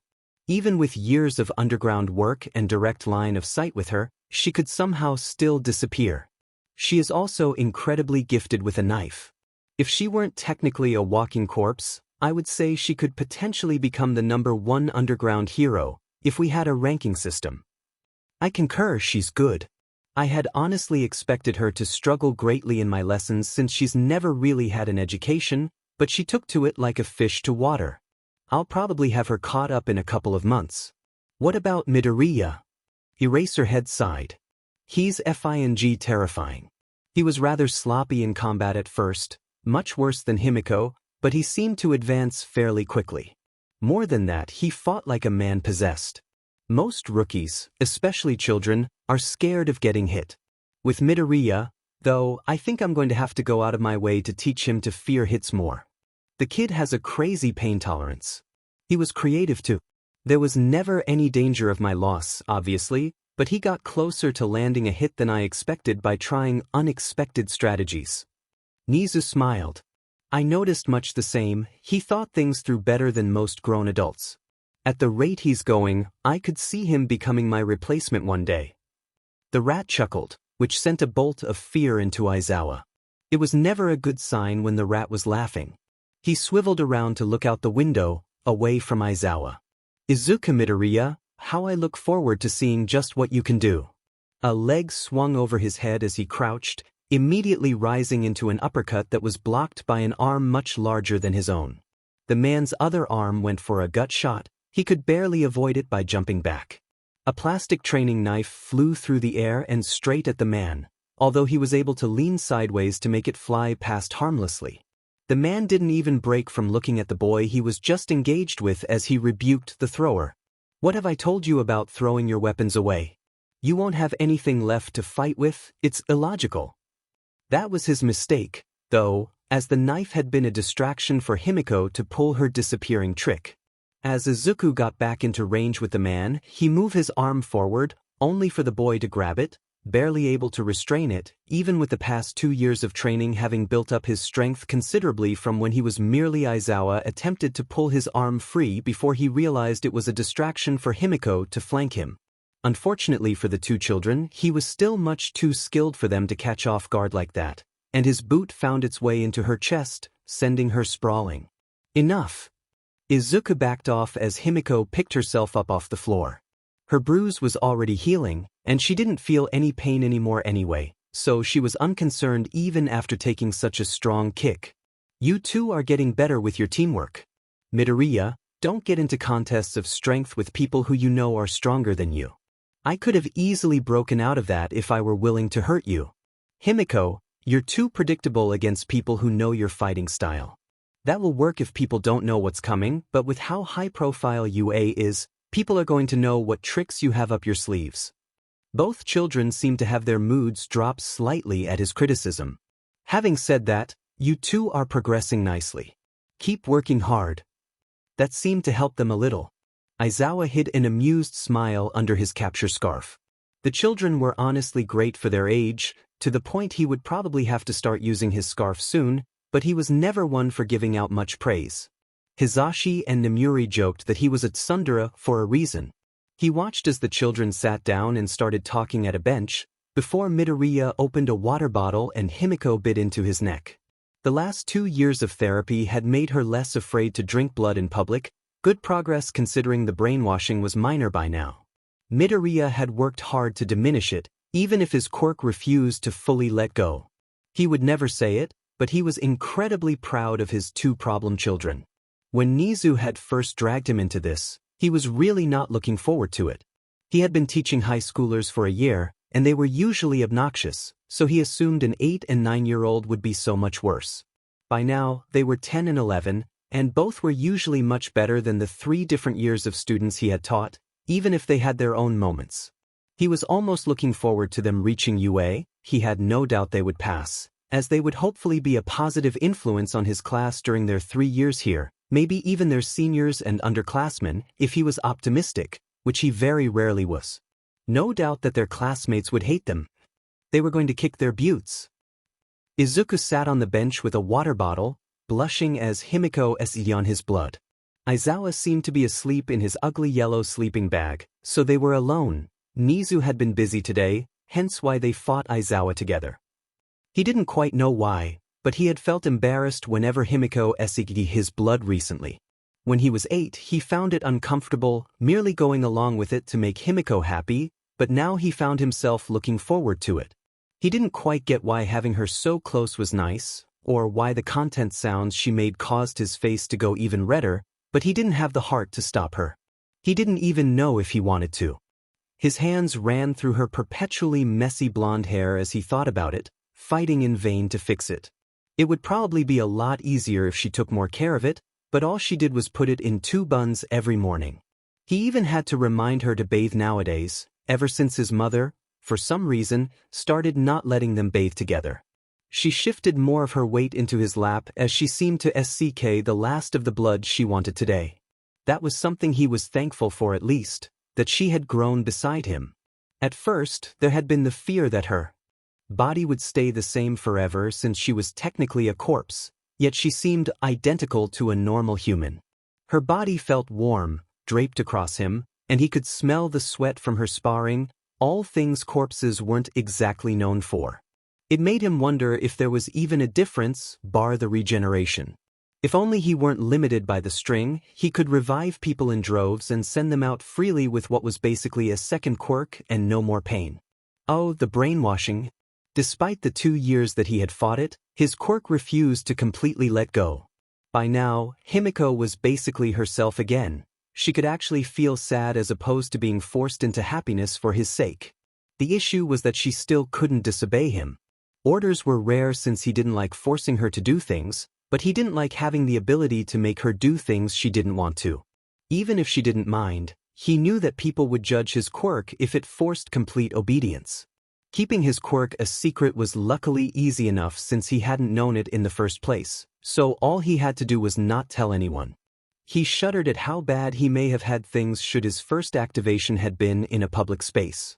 UA was concerning in a way, since his quirk would go public, but at least the school wouldn't allow discrimination, so he shouldn't have to worry about his classmates, merely the media. You know you're mumbling, right, Aizu? Clearly, he had not known that. Sorry, Himi, I'm just deep in thought. The girl cuddled into his side as they fell into an awkward silence, which she eventually broke. Do you think people will judge me for my quirk? He frowned. He would have normally been happy that someone actually understood his mumbling, but not if it was giving her self-confidence issues. I can't guarantee they won't. But if I ever hear them, I won't let them get away with it.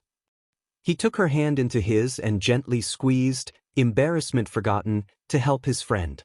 It seemed to be at least a slight comfort to her, judging by the soft smile painted across her face, calmer than her standard semi-manic grin. They fell into a more comfortable than awkward silence this time. That was until his mother arrived to pick them up. Himiko was lying on Izuku's lap, draped along his bed, in a state of extreme satisfaction as he ran his fingers through her hair. She had let it down since they would likely be going to bed together soon. This was one of the last times they would be sharing a bed since they would be moving into an apartment near UA soon, where they would have separate rooms. Inko had wished to split them up for reasons unknown to Izuku, but not to her. She was a year older than Izuku and had thus hit PBRTY earlier, including having a talk with Inko about it. Somehow, he hadn't noticed that she had started going to the bathroom a lot more recently. She looked up at the boy, enjoying the happy spark in his eye as he watched a video of All Might's newest interview. She hadn't been paying attention to it. What was it again? He was talking about why he is a hero? That made her curious, actually. Hey Aizu. The bushy-haired boy seemed to struggle to look away from his idol on TV, but managed it and looked down at her, a blush appearing on his face. "Yeah, Himi?" He seemed confused about where to put his hands now that he had noticed the position they were in. "Why do you want to be a hero?" A solemn smile spread across his face at the question, and he broke eye contact to look at an All Might poster on his wall. "If you asked me that before I got my quirk and met you, then I would tell you that I wanted to be like All Might and save everyone with a smile." He fell into silence. "And now?"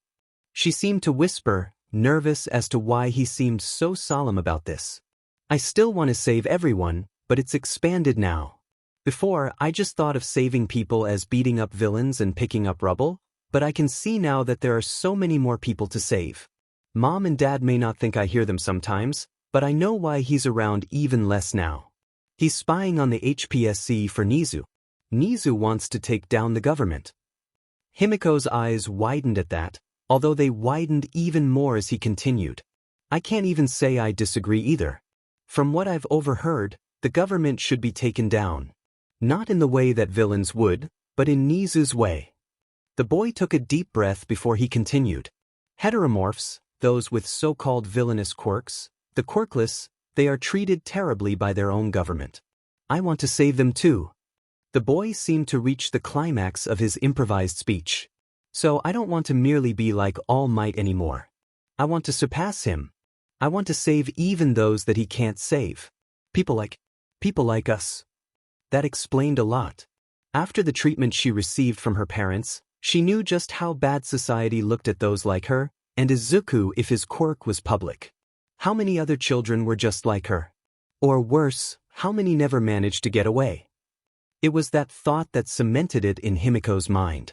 Before this conversation, she never cared about being a hero. She went along with it to fulfill her master's dream, but nothing more. But she would make sure to make Izuku the best hero that the world had ever seen. It had been 4 years since Izuku Midoriya and his thrall cemented their reasons for wanting to be heroes. Things had changed a lot since then, both on the outside and inside.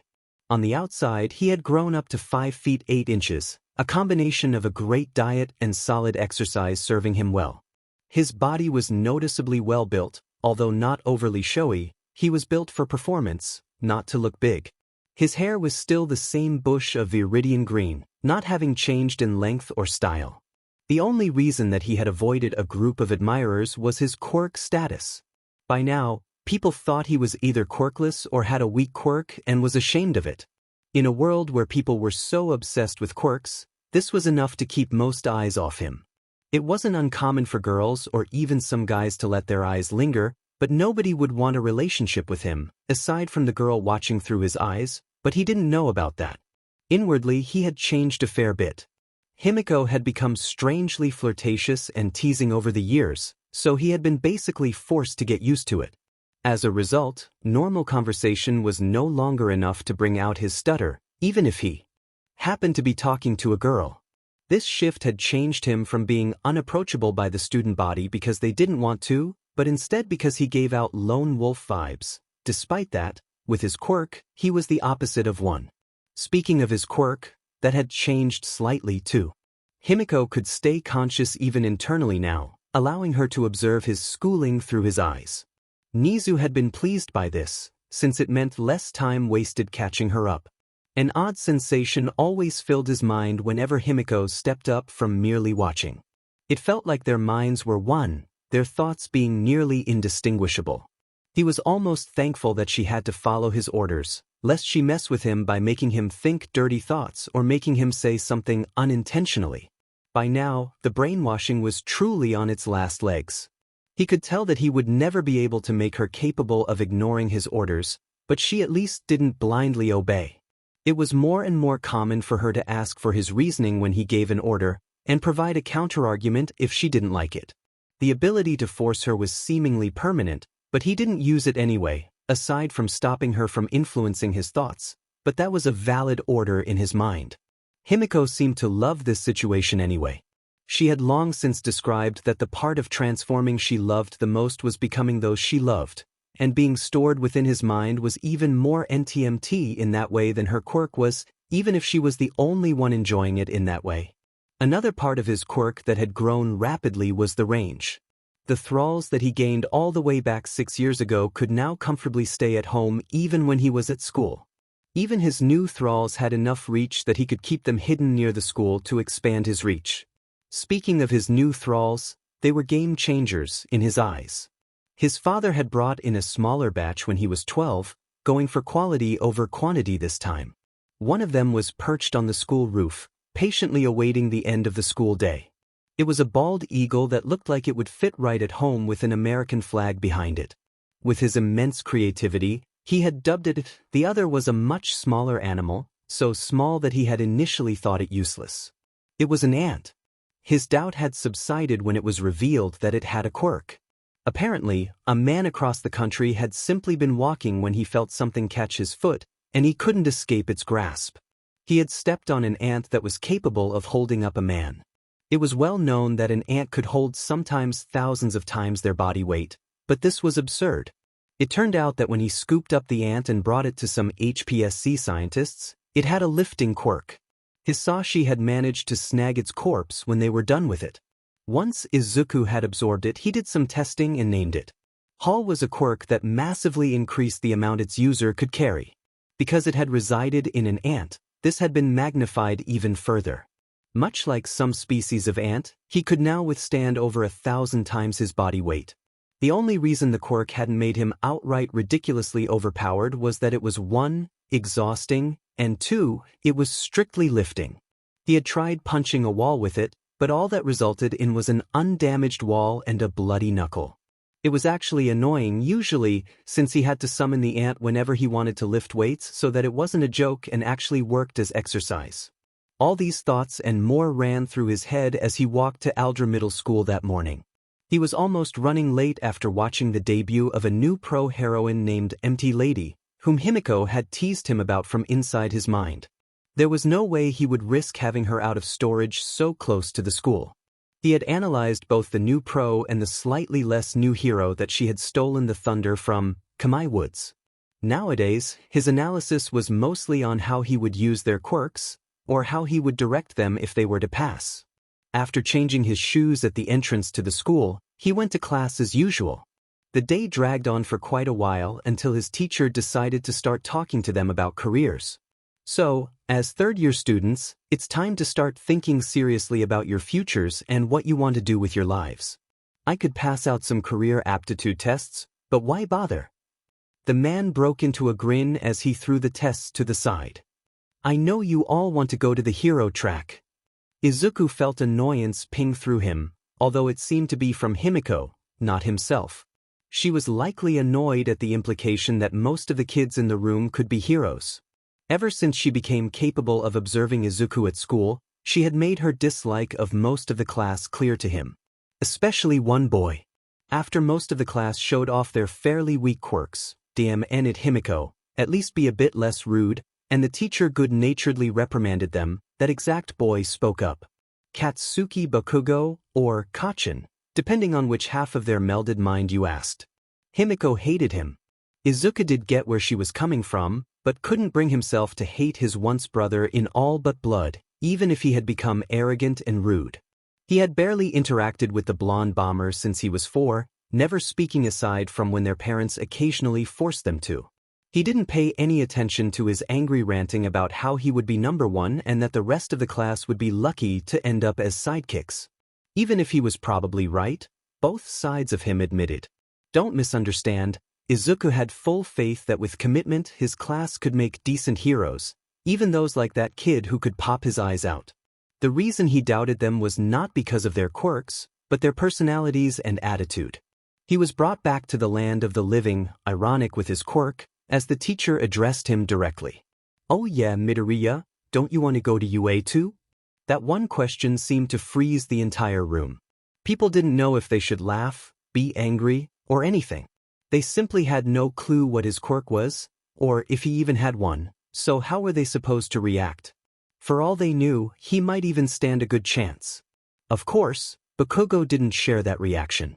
As per usual, he responded in rage. Huh? You what? How many times have I said it?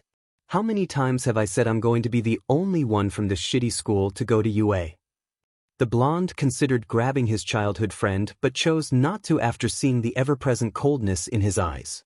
A good decision, since Himiko likely would have taken his hand. She had become capable of forcing herself out of his mind.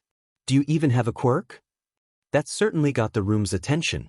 Izuku, for his part, calmly met his eye. My quirk status is irrelevant. UA allows for quirkless students. At last, the room decided on a reaction: laughter. In their eyes, he had just confirmed that he was actually quirkless. Only Bakugo picked up on the fact that he technically never said that.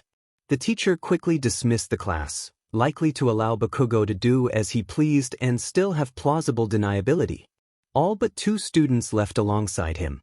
Some of Bakugo's friends had tried to stay, but one glare from the blonde sent them fleeing with their tails between their legs. That glare was then turned on the greenite, which he met with an impassive look of his own. Eventually he sighed. Look, Kaken. He growled at the nickname, but surprisingly didn't interrupt. I was actually hoping to catch you alone at some point. I know you're going to make it into UA. It's inevitable. Because of that, I'm going to tell you on my terms. I want you to understand, you aren't owed this. I heavily considered not telling you. I am only doing so to avoid you throwing a fit later. The walking bomb snarled. What the F are you talking about? Izuku merely answered by making a cat appear on his school desk. Not that it mattered right now. Bakugo simply stared down at it as it returned the stare with cutesy eyes, instantly putting the dots together. That's your quirk? You can summon FING cats? No wonder you didn't tell anyone. That's nothing. A dog appeared on another desk, the German Shepherd. Look, you can summon as many animals as you want, but you still aren't making it into UA. Izuku smirked at that, sending Bakugo into a rage. If you're so confident I won't make it in, then why are you even bothering with all this? What's the harm in me trying? The blonde bared his teeth, somehow more animalistic than the 2 animals in the room. He was still less angry than Himiko, though, whom Izuku was struggling to contain. If I ever catch you and you're effing dead. Having said his piece, he turned around and stomped off. Izuku sighed and let go, letting another set-off blonde appear in the room. He didn't like doing it, but he had to order her not to kill him. The duo was walking home now. Himiko was pestering him to relinquish his order, to no success. He was forced to pull out his trump card. Himi, if you hurt him, it won't be you who faces the consequences. You're a sentient quirk in the eyes of the law, if they knew about you, so I would be the one punished. That seemed to get her to stop plotting murder, even if she was still said. They started walking through an underpass. A couple of seconds in, they both dodged to the side. If they were less trained, they wouldn't have reacted in time. Unfortunately for the slimy monster appearing from a grate, they had spent 6 years of bootleg UA training. In a panic from being chased, the man lunged at Izuku again. He was up against the wall and likely couldn't have dodged harmlessly, but luckily, Himiko jumped in front of it, instantly being picked up in the gooey body. Izuku desperately tried to pry her out, summoning every thrall he had to attack the slime and try to rescue his thrall. In theory, she was immortal, but whatever the slime was trying to do still didn't look pleasant. I am here. It was to the sight of 4 dogs, 3 cats, 2 lovebirds, a bald eagle, a teenage boy, and an abomination attacking a slime creature that one Toshinori Yagi, publicly known as Pro-Hero All Might, exited the sewers to witness. It was quite possibly the strangest sight he had ever witnessed. It was then that he noticed a girl held inside the slime, knocking him out of his shock to unleash a Texas smash into the slime heteromorph. Immediately, all the animals disappeared, and the boy started helping his friend up as the hero gathered the slime in plastic bottles. You did a good job holding out and helping your friend. You were a great help. The American-themed hero gave him a wide grin and a thumbs up. In truth, most of the praise was just because of the bald eagle. That was an impressive animal quirk. He glanced at the girl to see she was all right, still coughing up some slime, before looking back at the boy, who was holding out a notebook with a sheepish look on his face. All Might, or could you please, sign my notebook? He barely squeaked out. A fanboy. He quickly signed the book. Now, I must be going to turn in this villain with the police. He turned around and waved behind him. So long. He leaped away quickly, all too aware that his time was short. Izuku and Himiko were walking along the strangely barren streets after recovering from Himiko's would-be suffocation and Izuku's fanboying. Himiko had started mercilessly teasing him. What happened to wanting to surpass All Might? You sure talk big considering how much your stutter came back when you saw him. Did you use your quirk on it? All he could do was blush as she continued like that, all playfully and not actually malicious, of course. That was, until they heard the sound of all too familiar explosions. Within a minute, they found a crowd consisting of both civilians and even some heroes, all watching a familiar slime man. All Might must have dropped him, sheet. Why are they all just watching him? That's when he noticed the boy the slime was holding. Ash blonde hair and a red eye, not to mention the explosions. Sheet, I can't use most of my thralls in public like this. Especially not that one. I only have one choice. Himiko. He rushed in, his first and most skilled thrall at his side. They didn't even need to coordinate out loud after all their training with Aizawa. Izuku focused on rescue, and Himiko engaged the threat. He grabbed his once friend by the arm and pulled as he heard a scream of pain as one of Himiko's knives found the slime's eye. What are you doing? Seemed Katsuki was much too stubborn to accept help freely. Regardless, he was stronger than him after much more training than even the driven bomber, so he dragged him a couple of feet from the slime and shoved him towards the nearest. Pro hero, Death Arms. He quickly spun around to assist Himiko, only to witness his second Texas smash of the day. With the slime defeated, the numerous pros started lecturing the children for their reckless actions, before All Might bailed them out. The two quickly departed, knowing Bakugo would try to catch up and determined to not have to answer any questions. Unfortunately, this also caused them to miss All Might, slowed down by the press as he was. I need to find that girl. She showed such bravery, charging back into danger against the same monster that almost killed her to save that kid. She would make a great holder of One for All, I just know it. It was a couple of days after the slime villain incident. Izuku and Himiko were currently at UA, receiving a lecture for their actions. Nizu had an amused grin after talking with Toshinori and was observing while Aizawa critiqued their recklessness. You two need to understand, you're not heroes yet. Midoriya, you put yourself in harm's way unnecessarily. You at least had the sense not to unleash an army of thralls, but that just means you have less to protect you from a powerful villain who was fully willing to kill you. Himiko, you may be immortal, but that villain could reportedly hijack bodies, which may have even caused issues for you.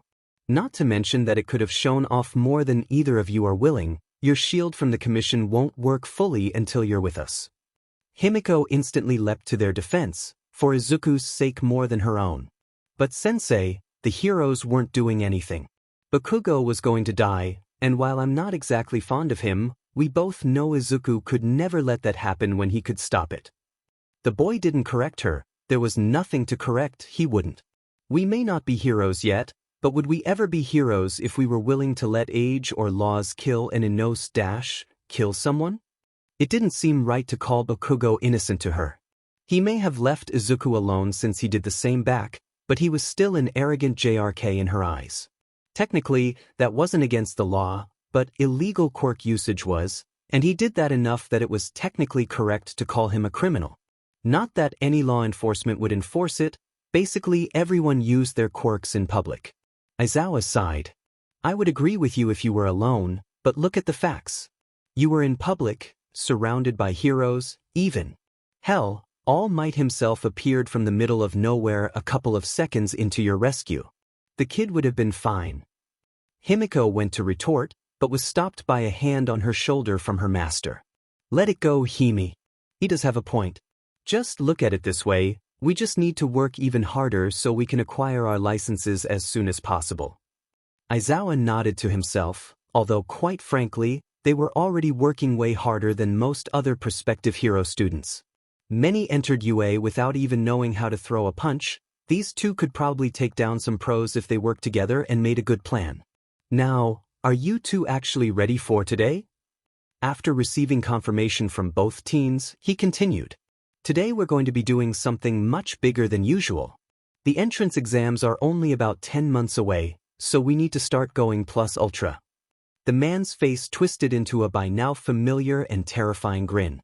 You're both going to be on training ground Gamma today. Your objective is to locate the base of a gang, and, for full marks, steal a briefcase from their base.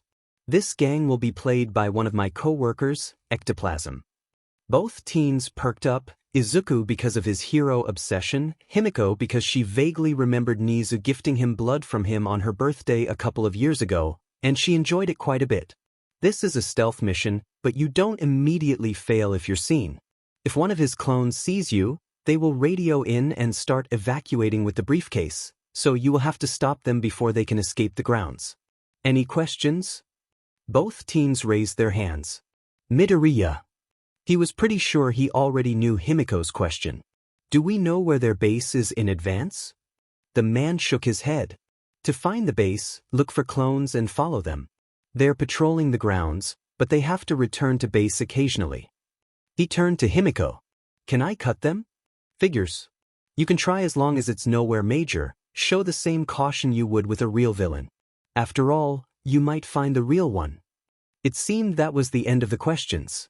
Izuku would have asked if Ectoplasm knew their quirks so they could try to sneak Himiko in disguised if he didn't, but he knew the clones didn't bleed, so it was unlikely they could access any blood. Aizawa took them to the entrance to the start of the training ground. You will have 2 hours. Remember, finding the base is enough for a passing grade. If you don't have confidence that you can steal the briefcase without getting caught, it's better to get away so that you can get someone more qualified and not scare the villains away with the target. Time starts now. The duo began their hunt. Ectoplasm didn't quite know what the point of this was. Nizu hadn't told him much, merely that he was to help train 2 students of his, so he didn't exactly know what to go off. Before this, he didn't even know Nizu was training anyone, so he didn't know their names, quirks, or anything. If he did, perhaps his clones would have detected the 3 birds watching them, or the predatory eyes of a blonde vampire lurking in the shadows. This is Himi, Group Alpha is retracing their steps. Possible lead on target location over. This isn't a walkie-talkie, you don't have to say over every time. They were communicating through a fairly new technique that Izuku had been developing. Ever since Himiko started to gain more self-awareness, she had gained the ability to share thoughts and feelings with him when absorbed, as well as watch through his eyes, leading to some awkwardness. Recently, he had managed to start doing something similar, even when Himiko or other thralls were summoned, allowing for telepathy with them. E1 is seeing nothing new from Group Beta. L1 reports that Group Charlie is also returning, while L2 has found a new group which we'll call Group Delta. Should I follow over? He sighed at her, continuing her bit. No. Ectoplasm's a pro, you're good at stealth, but he might see through it. He's less likely to see tiny lovebirds. Regroup and wait for further instructions. Roger that, over. She said in a sing-song voice. Within a couple of minutes, she silently jumped from above and landed in their base camp. Izuku was far less built for stealth than her, so he was sitting back and using some thralls to look for the base. He had D2 using its incredible sense of smell that came with being a dog to serve as a warning system for approaching clones, while all bird thralls watched from the skies, watching for them to enter a building. Izuku suddenly sprang out of his chair as a mental image was broadcast into his head, the best his animal thralls could do without the ability to speak any human language. He took out the map of the gym and looked for the coordinates of the building that the vision showed him. Once he had it, he scribbled the coordinates on a piece of paper and passed it to D. Bring this to Aizawa. Work with L1 as a spotter for any clones. He re-summoned the first lovebird to his position as the mastiff nodded. He didn't know it could do that, but that was a problem for later. Himi, target found. Scout it out with E1 and look for possible entrances. Do not let yourself be seen. Oh, take Hercules with you. He summoned the quirked ant. He was normally against naming his animal thralls since they would become difficult to remember with so many, but he decided to name quirked animals since they were too unique to get mixed up with the rest. The tiny ant sat in one of the pockets of Himiko's outfit that would normally store a blood vial. The girl melded into the shadows, and he took a meditative stance. Much like his thralls could see through his eyes, he had found that he could see through theirs if he focused hard enough. He usually only used it on the animals, though, after Himiko decided it would be funny to look down her shirt when they were testing it. His vision became much stronger as he was now looking through E1's eyes, as the powerful bird of prey watched what looked like an identical building to the others surrounding it. The only noticeable difference was the shift change of 2 squads of ectoclones at the door. E1's animal senses picked up the almost invisible presence of its fellow thrall beside it. Hercules scuttled out of Himiko's pocket, splatting onto the floor only to immediately regenerate. Izuku switched his senses to the ants as it started exploring the building, ectoplasm not even considering that he should be looking for an ant. After about 10 minutes, he found it. Second floor, it's being watched by an ectoplasm. There's only one, so I suspect it's the real one. Himiko grumbled a curse under her breath. The clones were much less of a threat. She could probably dispose of one with a good kick, which was enough to destroy a clone but not kill a person, so it was allowed. The real deal would take much more effort. It would basically be the same as fighting Aizawa, since, without clones, he fought Quirkless. She was far from good enough to face Aizawa head-on, and she doubted this would be any different. Izuku, I have a plan. Ectoplasm had gotten bored. It had been over an hour by now, and his clones had seen nothing at all. Having said that, he was still a pro-hero, and wasn't going to slack off just because he had been standing around for an hour. He had done worse after all. All of a sudden, his radio blared into action as every squad reported attacks. What the hell is going on? Wasn't there only meant to be 2 students? Regardless, he was meant to run if his clones found anything, so he went to reach for the briefcase to run away with it. He was stopped by a plastic knife launching into the briefcase and sending it skittering away. Turning towards the direction of the throw, he met eyes with a blonde in a skin-tight black bodysuit. She stared at him with predatory eyes before she raised her arm at him. He barely dodged to the side before a syringe attached to a cord shot out of her gauntlet and whizzed through the space he just filled. The girl clicked her tongue before rushing at him with a plastic knife. He ducked under it and threw a fist at her gut, only for her to dodge to the side and disappear. Instincts blaring, he spun around to just barely catch the punch of a green-haired boy who seemingly appeared from nowhere.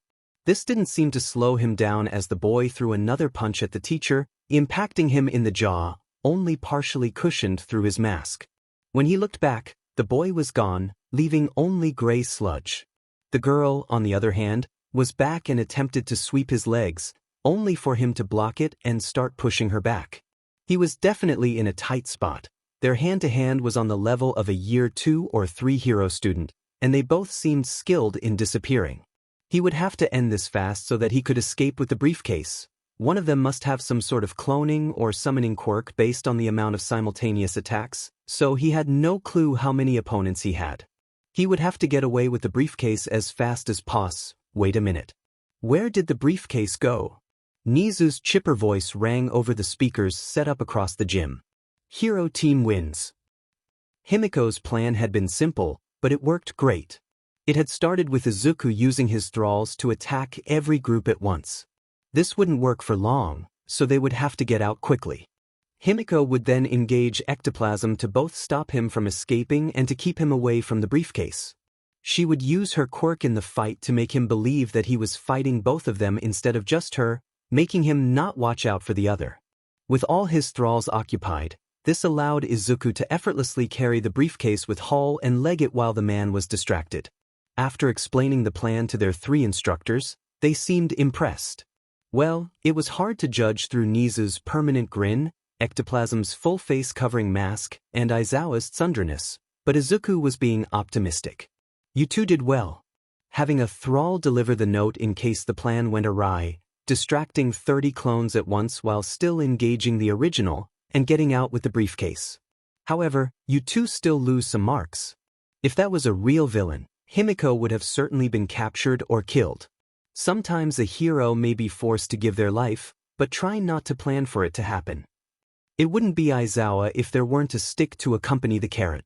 From now on, Your training will look similar to this every Saturday. We will be using more members of the faculty to push you even further, so prepare to go plus ultra. The man's creepy grin returned. To think, he had the nerve to complain about his boss's creepy grin when he was doing that.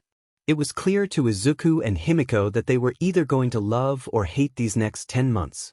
With only 10 months left before the long-awaited UA entrance exams, Izuku sought to train everything they could. As of recently, they were already training all sorts of skills with Aizawa, Nizu, and the other teachers, but that was still only 1 day a week. To maximize their time, Izuku had planned to train both their bodies and quirks. The regular spars and training exercises helped to train their skills, but they barely helped most parts of their physical fitness and didn't make their quirks stronger. It more got them used to using them strategically. The biggest problem that he noticed was that they were both hesitant to use their quirks. Himiko had faced discrimination from her parents, which led to a natural aversion to it, and Izuku avoided it because the government would probably have his head. This put them at a disadvantage compared to people like Bakugo, who would use their quirks several times a day, even though it was technically illegal to do so. To remedy this, Izuku had made a simple training plan, which they were currently carrying out on their walk to Takoba Municipal Beach Park, or the beach for brevity's sake. Himiko was uncomfortable. By now, after years of therapy and spending time with accepting people, she knew that not everyone would see her quirk as villainous or call her a monster. Despite that, she still knew that people would, even if they weren't the majority. It was one thing to use her quirk in training with people that she knew would immediately lose their jobs if Nizu sniffed any discrimination from them, but using her quirk in public was an entirely different level. Therefore, as two identical green-haired boys walked the street in identical outfits, surrounded by a herd of dogs, multiple birds sitting on their shoulders, and a few cats, she was uncomfortable. She had tried to talk him out of it, and he had promised not to force her to do it, but she just couldn't stop herself from trying his idea when she saw his dejected expression. At this point, he clearly didn't even need any brainwashing when his puppy dog eyes alone could make her kill a man. Not that they would be testing that one. Izuku would probably be much stronger in the long run if he were willing to, accidentally, kill villains sometimes and add them to the army, but she couldn't see him going through with that ever. Despite the coldness in his eyes that was enough to make people cross to the other side of the street when they saw it, or maybe that was the zoo accompanying them, she knew that he wouldn't hurt a fly if that fly didn't happen to be a rare villainous fly. Moving past her discomfort and nagging paranoia, she couldn't deny that this felt nice, though.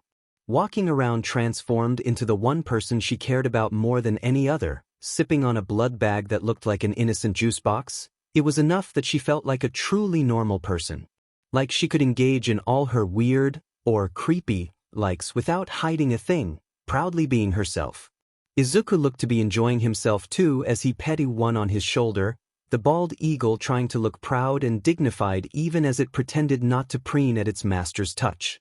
It was almost as tsundere as Aizawa, the lucky BS-dirty. She would be more than happy to take its place and receive the head pats if it were going to pretend not to like them. As she noticed the state of the beach, she immediately turned to Izuku. "Please absorb me. I don't want to go anywhere near that." The trader simply chuckled. "No can do, Himi. We're pretty strong for our age, but we still aren't great. Our quirks aren't good enough for direct combat yet, that we can rely on them and no physical strength, which cleaning this will help with." He started walking towards the dump, a far more fitting name since it clearly wasn't much of a beach at this point. Besides, it's community service. Not to mention, we can even visit when it's all clean. It would be nice to have a beach nearby, right? She would give him that at least. "Can I at least stay in your form so it's not as tiring? You're stronger than me." The boy smirked and shook his head, earning a pout from her. It made sense, of course, she couldn't build muscle in disguise, but she was enjoying staying as him. "If you work hard today, you can have some more blood on the way back and stay with me on the walk." Gray goop fell off her body as she gave him a wide grin, already excited for it. It was truly lucky that Nizu had acquired plenty of DNA-infused clothing for her, so that she could don and remove disguises in public without NDTY. The duo immediately got to work hauling trash into bags that Izuku brought. Not using the hauling quirk, Hercules cheered them on from the sidelines. After about an hour, they stopped hauling trash. They would have gone on longer, but they were going to have to take the trash bags for disposal on foot, and that was going to be a workout on its own. They would have to rent a truck or something if they ever wanted a chance at moving some of the larger things, like fridges or the occasional scrap car. Humans were much stronger than they were pre-Quirk, but they still weren't carrying a car for the at least 10-minute walk to their disposal location. Well, Izuku could if he used haul, but that defeated the point. Izuku sent a telepathic message to every thrall across the beach. A small horde of animals ran up to him as they stopped playing in the sand and with each other. It was truly adorable to see dogs, birds, cats, and even an ant playing together completely normally. They almost seemed human, which was something to test. Come to think of it, one of his dogs nodded to him. They had clearly received an intelligence boost. He had something to talk to Nizu about, at least. God knows the rat would enjoy some fellow animals that could actually communicate with him. Blonde became green after a quick SCK of blood, partially to Himiko's dissatisfaction, and the two seemingly identical twins began their walk home, with fewer animals following this time since it was getting late and they could cause a disturbance. Himiko was lost in her thoughts after that intrusive thought had popped into her head. Do I actually have feelings for Izuku, or is it just attraction? Furthermore, are they my own, or the result of lingering brainwashing? She couldn't deny that the boy was attractive to her. It was also hard not to like him after how much he had done and still was doing for her. It would be all too easy for him to abuse his power over her, and yet he didn't. Of course, he didn't exactly deserve a medal for merely not raping her, but he was overall much better to her than he had to be. For example, he had only given her a single order that was permanent, and she saw that one as more than fair since, in hindsight, forcing thoughts into his head without his consent wasn't exactly kind. He did occasionally give smaller orders, but they were always things that were reasonable requests, like occasionally ordering her to bathe since she tended to forget about it. Her body still produced sweat, but only after extreme exercise, so cleaning herself wasn't as major as it was to a normal human. Couple that with the bad habits she picked up, rarely being allowed a bath when she was with her birth parents, and it was easy to forget. Regardless, she was getting off topic from pondering her feelings for her master. Would it even be morally right for them to have a relationship with such a power balance, even if that power wasn't exploited? It probably wasn't, but that didn't really matter to her. The victim in that situation was her, so if she was okay with it, did it really matter? Questions to discuss with Inko, most likely. She would often chat with Inko about things her master either wouldn't want to hear or she didn't want him to hear, and this certainly qualified. She wasn't quite ready to confess. After all, besides the same embarrassment he showed towards any girl, there was nothing that hinted that he liked her, and a one-sided love would be super awkward when they were bound together for his entire life. Better she sat on her feelings until she was sure he returned them. At least she was actually capable of keeping secrets with the brainwashing so weak.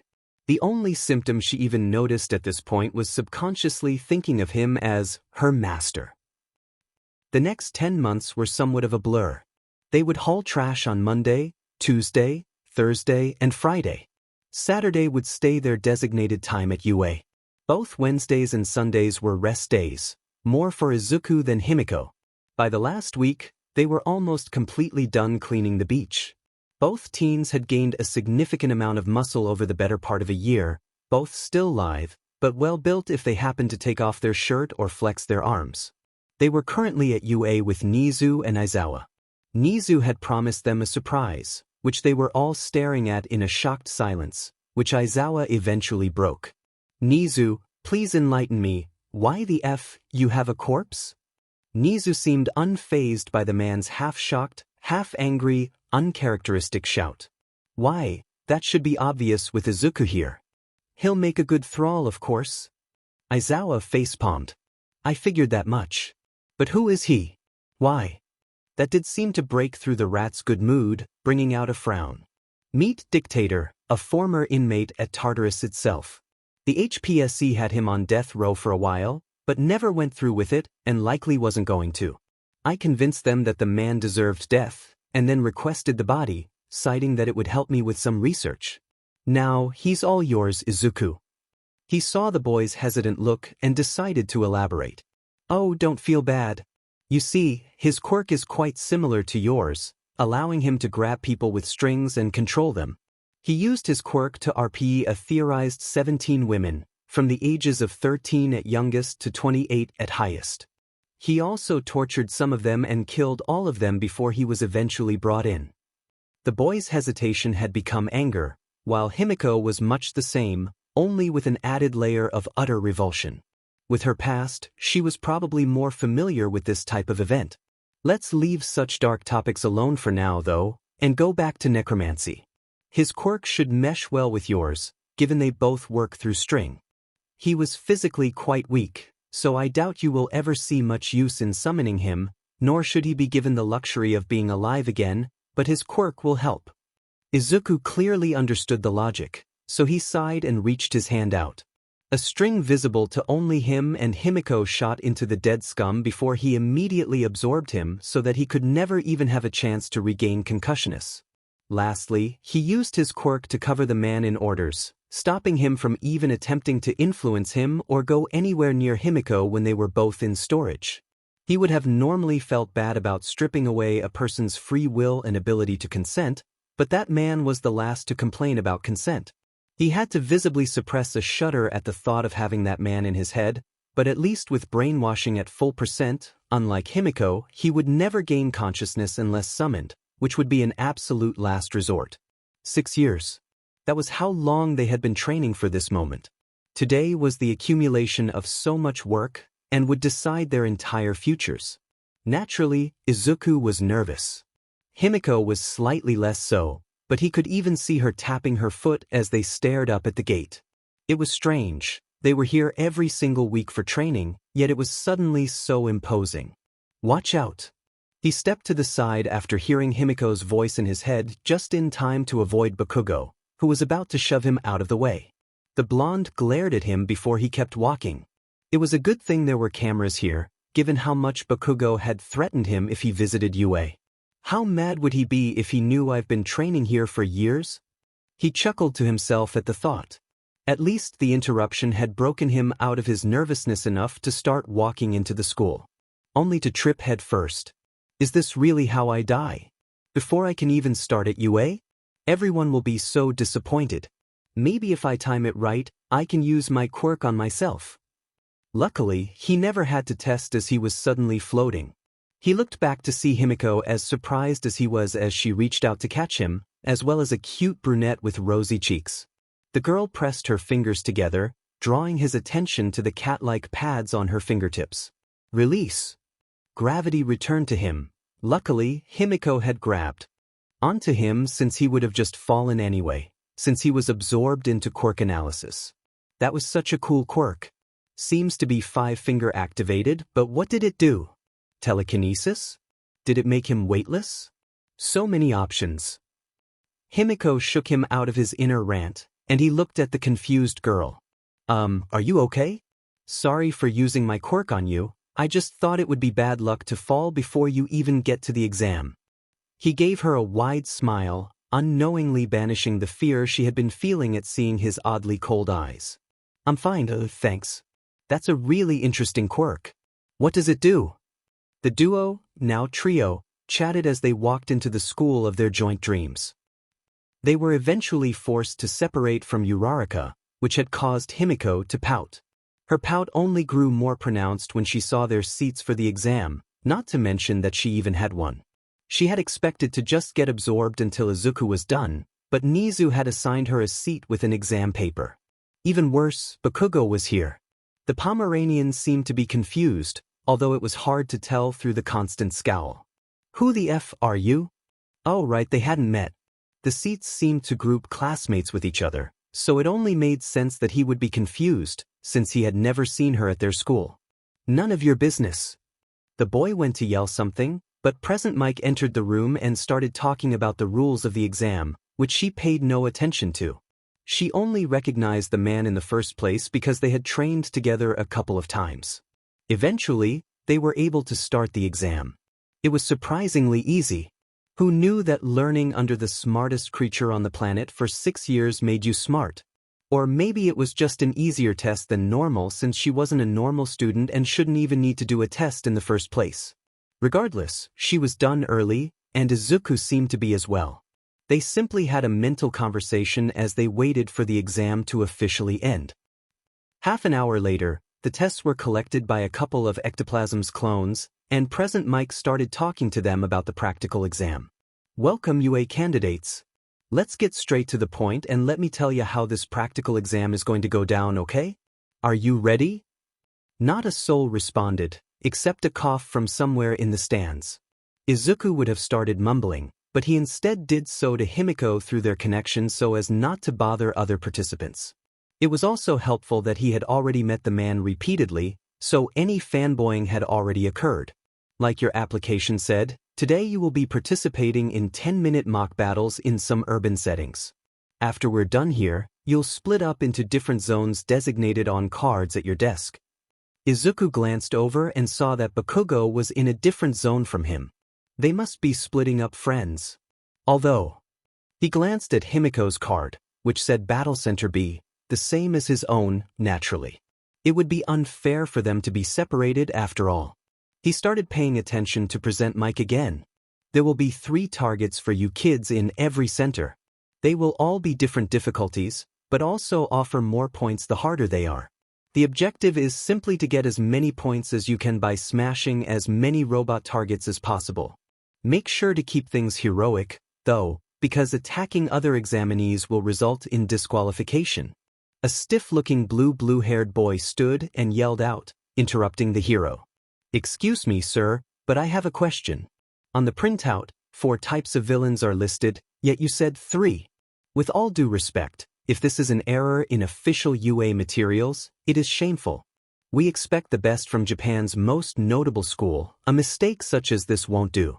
Seemingly unbothered by the interruption, Present Mike continued. All right, examinee, thanks for pointing that out. The 4th villain robot is worth 0 points and is an obstacle you should try to avoid. It can be beaten, but there's no reason to do so. Just focus on the smaller ones. That's all I've got for today, listeners, so I'll sign off with a quote. General Napoleon Bonaparte once said, "A true hero is one who overcomes life's misfortunes." Now that's a tasty soundbite. Now let's hear a plus ultra. The man did not receive a single plus ultra.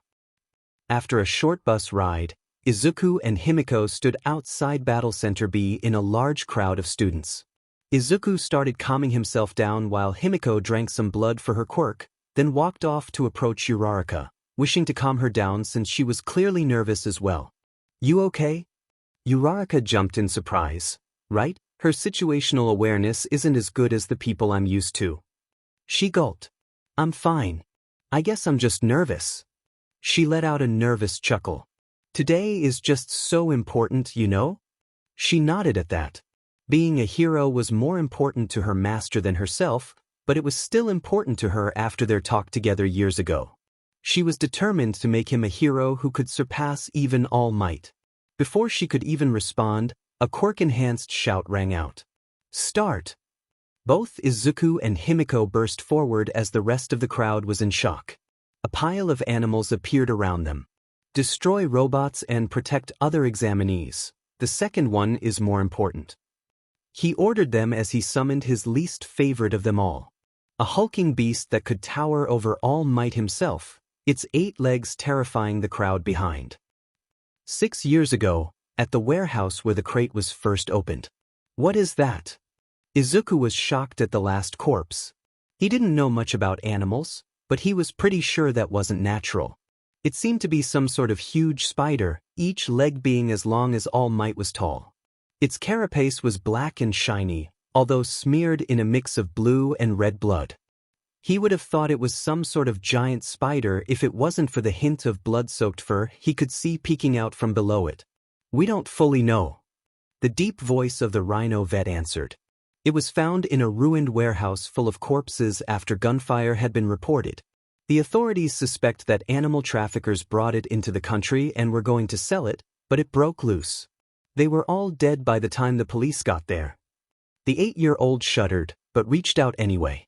A string shot into the abomination, and it stood to its full height, making it look so much worse. Dangling from the spider's carapace was a tiger, or what was once a tiger. All that remained were its legs and some of its torso, all soaked in blood. Where the back and head of the creature should be had been ripped open, allowing the spider's body to extend from it. It was also huge. It had 4 useless dangling tiger limbs, but it still had the classic 8 spider legs. Each one looked even bigger like this, and reached a couple of feet away from the body. Fully extended, the creature seemed to be larger than most cars. On sight, he immediately knew that he wouldn't be summoning this thing when he could avoid it. The public would be terrified, and he couldn't even blame them because he was, too. The modern day. What the F dash dot. Nobody quite knew who said it, because they were all thinking it anyway. Most of the faculty had helped train Midoriya over the last year, but only Nizu and Aizawa had witnessed that thing. He let a smirk appear under his capture scarf, a sentiment the rat shared as he cackled, before answering the unasked question. That was the work of one Midoriya Izuku, as you all likely guessed. Except for you, of course, All Might. Strangely enough, the gaunt man did seem to recognize not just the boy, but also the creature. Something to think about later. Right now, they have an exam to watch. Izuku mounted the spider tiger's back with Himiko. The creature scuttled towards a group of robots that were rapidly approaching, before starting to rip them apart. Each leg was able to punch straight through one of the fake villains, even the 3-pointers. Himiko jumped off to go have her own fun, her favorite knife in hand, which Nizu had approved. Izuku clung onto the creature's back as it rampaged freely. The other students had sprung into action by now, but they were still giving them such a wide berth that they had plenty of robots to slaughter. The thing kept ripping through steel tirelessly, letting out an unholy version of a roar as it tore the tail off a scorpion robot.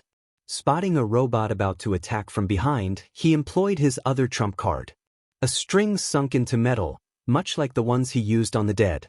Dictator's quirk had been awkward to say the least. It almost felt uncooperative, not working remotely similar to how the man used it. The villain had been able to use it to freely manipulate the bodies of whoever it sank into. His version gave him much less control, letting him control specific body parts in a limited form. That mainly consisted of him doing something like shooting it into someone's leg and tripping them, or grabbing them by the arm and throwing them off balance. At first, he had wanted to grapple around, but the string was much too small to maintain his weight and snapped if he tried. It could affect inanimate objects, though, as evidenced by him tripping the robots sneaking up on him and his mount. It was immediately ripped in two by large spider legs. He really didn't like using this thrall because of its appearance and brutality, but it was incredible in this situation. The ground started rumbling, snapping him out of his thoughts. His eyes widened as he turned towards the source and saw a gigantic metal behemoth, as tall as some skyscrapers, start walking into the city. He couldn't even say he was surprised by how well he knew Nizu by now. Just before he could order the abomination to run, he heard it. Help! It was so quiet he almost didn't hear it. Within a second, he was running towards Uraraka, who was trapped under a large pile of rubble. He had abandoned his mount, which was slow at turning, so he would get there faster. The giant zero-pointer stepped towards her. He wasn't going to make it. He saw Himiko also running to help, transformed into him for extra strength, and she was much closer. She managed to reach Uraraka just as the robot did. It lowered its foot to crush both girls. He wasn't going to make it. The foot came down, and the force of it sent out a cloud of dust. After the initial shock of the tiger creature beginning its rampage, the teachers had slowly settled down.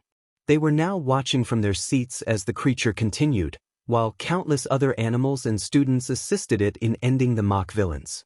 When the exam started drawing close to its last minute, Nizu pressed the large red button on his desk and activated the zero-pointers. He grinned as he could feel the vibrations of each zero-pointer scattered throughout the zones, all the way from the main campus. Ectoplasm was the first to notice it, on one of the screens scattered around the room. "Hey, Nizu, there's a girl trapped under some rubble there." "I believe she was." He looked through the student files quickly. "Ochako Uraraka. We should stop the zero-pointer in her zone, or she could be in danger." The behemoth stepped closer to the trapped girl, only a few steps away from trampling her like an ant. Other examinees ran in fear from it, while a pile of animals ran towards it, trying to help the girl. The charge was led by two identical green-haired boys, the closest one being Himiko in disguise. All Might bulked up as a warning. Nizu, stop the robot. Nizu simply sipped his tea calmly before he set it down on his desk. I trust Izuku and Himiko, as a teacher and as an individual. There is no need. None of the teachers seemed to agree, with Midnight arguing back. We've all helped train the kids, we know they're good, but they don't have the tools set to deal with this. Izuku might be able to with Hall, but it would be a push, not to mention that he isn't going to make it in time. If you don't disable it, that girl will die. Nizu grinned menacingly as he replied in a sinister, yet sing-song voice. Oh, ye of little faith. All Might stomped towards the door. If you won't stop that robot, I will. He became a blur and kicked up a gust of wind as he ran, not that he was going to make it in time. Nizu turned his attention back to the screen showing Himiko just arriving at the pile of rubble alongside a few thralls. They were just in time for the zero-pointer to lower its foot to stomp all of them. Oh well, the girl will make a good thrall at least. His grin widened drastically as he watched Himiko raise her arms towards the metal limb about to crush her. And caught it. Himiko had found today much more boring than she had originally thought it to be. Today was the culmination of her entire afterlife, a day they had trained for 6 years.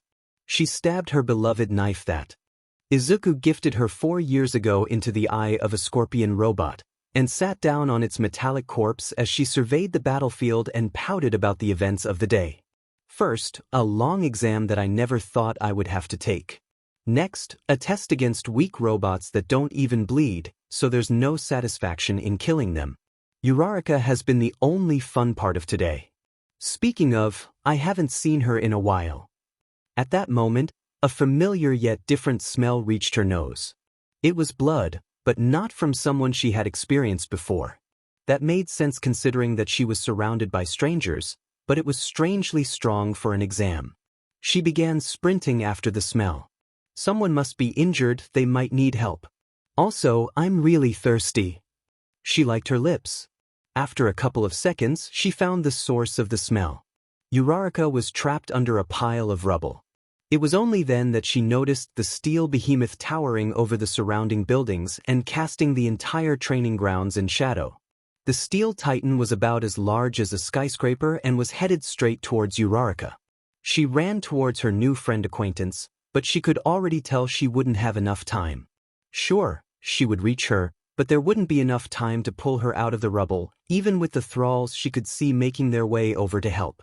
Her vision became purple as she ran, switching to her familiar version of Izuku's death vision. Only it was different this time. Her version simply let her see a string connecting her and Izuku, while he had described his as allowing him to see a connection to every thrall, alongside a purple energy pulsing under his skin, representing quirks of stored thralls. She paid no attention to the changes she was experiencing as she ran desperately to save Uraraka. I can't let her die. My first hope of having a friend aside from Aizu, not to mention she's cute enough that she could work as a backup if he shoots me down. Besides, what kind of thrall would I be if I failed to save a friend of my beloved master? At the thought of her love for the boy, something clicked in her head. Memories of Izuku saving her, talking to her, training with her, even hauling trash on the beach, all played through her eyes in less than a second.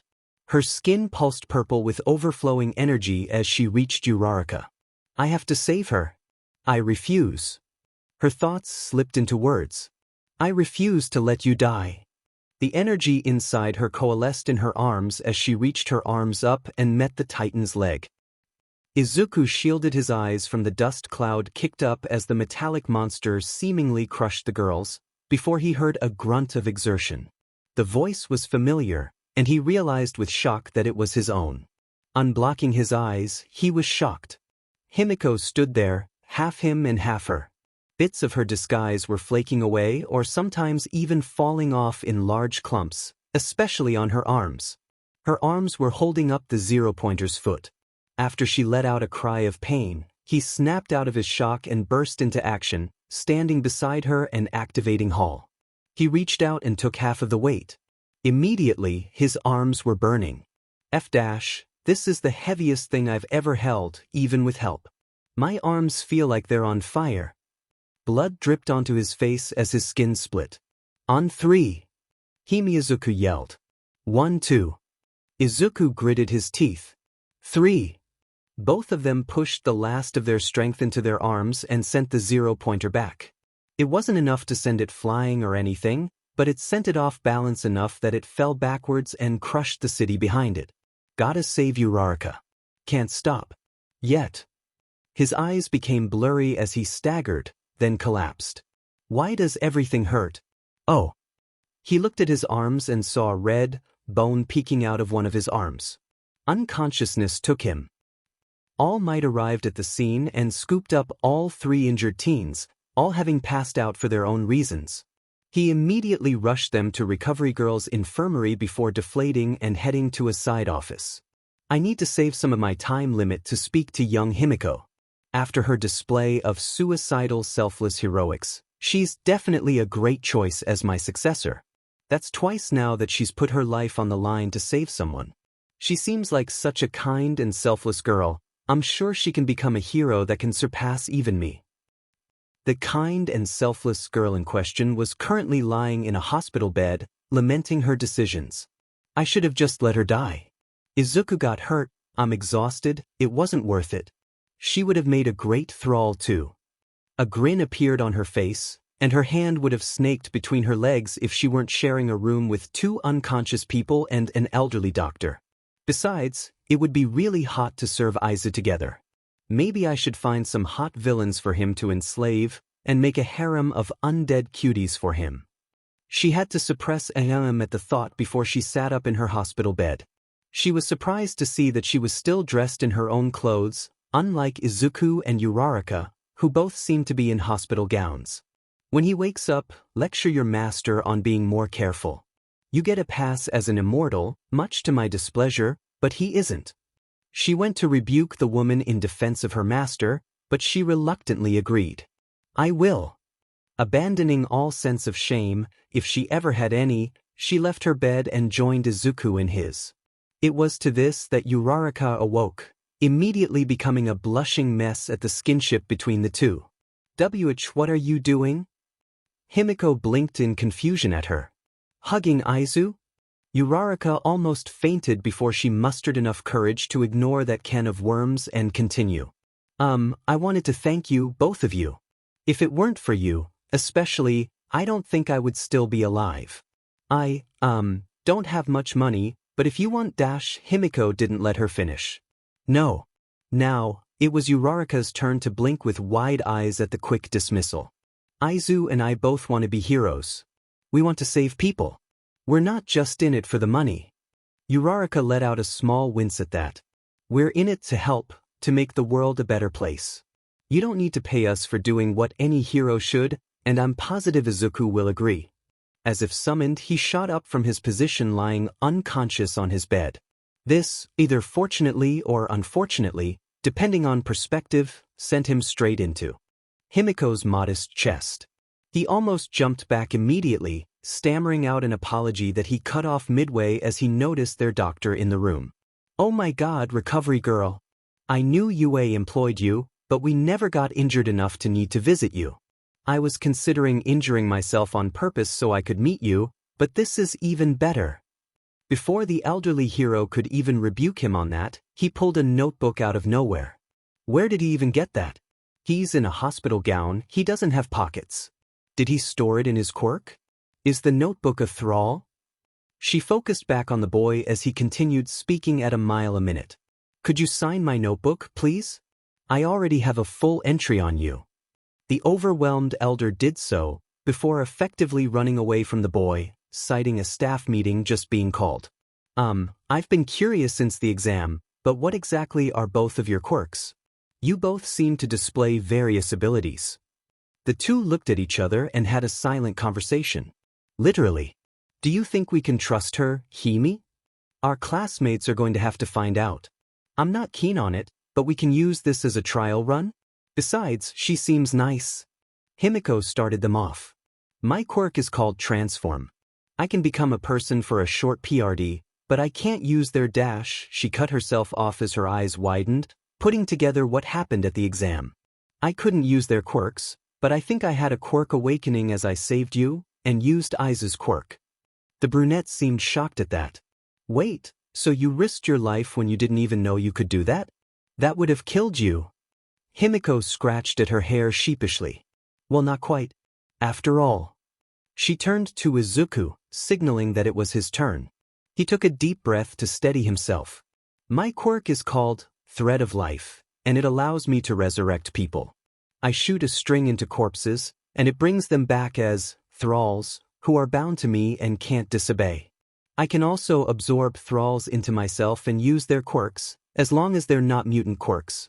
The reason we were able to save you is because of him. Izuku held his palm out and let Hercules appear in his hand. In life, his quirk was Hull, which lets the user carry over 1,000 times their body weight. With both of us using it, we were able to push the 0-pointer back.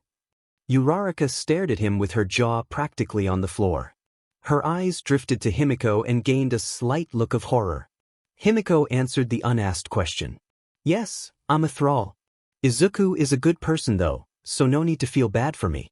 I'm only still alive because of him, and he drastically improved my life. Also, don't let your mind go to where I can already tell it's going. Aizu would never take advantage of his position like that. Uraraka gulped, then took her own deep breath to prepare herself. I'm sorry. Her head almost hit her bed as she bowed while still seated. You both saved me, and then the first thing I do is start thinking you're bad people. I'll never do that again. The girl seemed oddly determined at her declaration. Also, since you two saved my life, I want you to call me by my first name. It's only reasonable that we would be informal after something like that, right? Her smile was much too kind and earnest for either to turn her down. After that near disaster of an exam, a faculty meeting had been called. Tashinori sat down in his chair opposite the head of the table, that being Nizu, with a facial expression of slight annoyance at being denied the chance to speak to the ninth, although this was important enough to miss it. Nizu set his cup of tea down and finally began the meeting as Hound Dog, the last missing participant, sat down.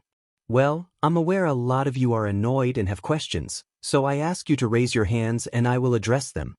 His voice was far too chipper for this situation, if you asked All Might. Unsurprisingly to those who knew him, Hound Dog raised his paw hand first. What the gorf were you thinking, Arch? The man's angry shout was interposed by the growling that always occupied his speech. I don't care if those kids managed to save her, it was just still much too close. You almost had 2 deaths on your hands. All Might was confused at that, but didn't chime in. 2? Wouldn't it be 3? I had faith in my students. Those 2 have trained with me and Shoyuta for 6 years now. I have complete faith in their abilities. Aizawa didn't even raise his hand before he interrupted. That's bullshit and you know it. Himiko couldn't do that before. That was a quirk awakening. If she didn't develop the ability to copy quirks just at the right moment, you would have a dead teenager on your hands. That at least answered how she had multiple quirks, and was another point in favor of her receiving one for all. With one for all boosting quirks according to Nana, and a copying quirk, she could be a monster in combat. Nizu grinned. But she did. Quirk awakenings are known to trigger out of desperation, so this was the perfect stage for such an event. I know you're touchy about buildings crushing people, Shoyuta. Ever since Eraserhead's chair clattered to the floor as he shot upwards and activated his quirk reflexively. Don't you dare try to use that as an argument against me. The entire room seemed shocked at his yell. It was expected by most that this would lead to yelling, but certainly not from him. Nizu sighed. I apologize, that was out of line of me. Regardless, we can't change things now, all we can do is continue. If any of you wish to quit after this, then I won't stop you. If not, then let's start grading everyone's scores, shall we? As they reluctantly started watching each student to work out placements, Nizu stewed in his thoughts. I don't know why they're so upset. He could have just revived her as a thrall anyway. It would arguably be a better outcome, since it would let us fit an extra student in the hero course. Especially if Tashinori decides to give one of those two his quirk, like I suspect, they're going to be perfect. What's 1 or 2 lives to create a perfect, immortal hero? It's not like they'll actually stay dead. An all might that never needs to retire, how close we are to achieving that goal. After exchanging numbers with Uraraka, Izuku and Himiko had headed home. After moving out of their small apartment with Inko a few years ago, they had moved into a much more luxurious complex with a built-in gym that allowed quirks, which is where Izuku and Himiko were now. So, I have a few things that I want to test about your new changes to your quirk. Izuku rubbed his arm where Himiko had just drunk from a minute ago. To start, I want to see if you can double up with me. At the exam, you used Hall, which means you can access other thralls through me. I want to know if you can summon, and if we can both summon the same thrall at the same time. Himiko nodded and shifted. Once she looked the same as Izuku, she stretched her arm out and shot Despot out of it, letting the drastically weakened quirk sink into the wall. Izuku mirrored her. Good, so we can both use Despot too. We definitely don't want to summon Dictator, so try summoning Atropos. Izuku summoned his least favorite thrall and watched Himiko scrunch her face in concentration. Huh, she's cute when she concentrates like that. He started blushing, only to be interrupted by Himiko. I can't do it. Try retracting Atropos. He did so, only for it to immediately reappear as Himiko continued. I think we share a storage. She pouted at her deduction. I wanted to see if I could also summon myself and make an infinite loop. He hadn't even thought of that, and now he was disappointed too. The two continued testing until Inko came down to retrieve them and send them to bed. About a week later, a letter arrived from UA. Izuku, Inko, Himiko, and a large group of every thrall bar the obvious 2 crowded around it. Tentatively, Izuku opened it, and a disc slid out, immediately displaying a hologram of Nizu.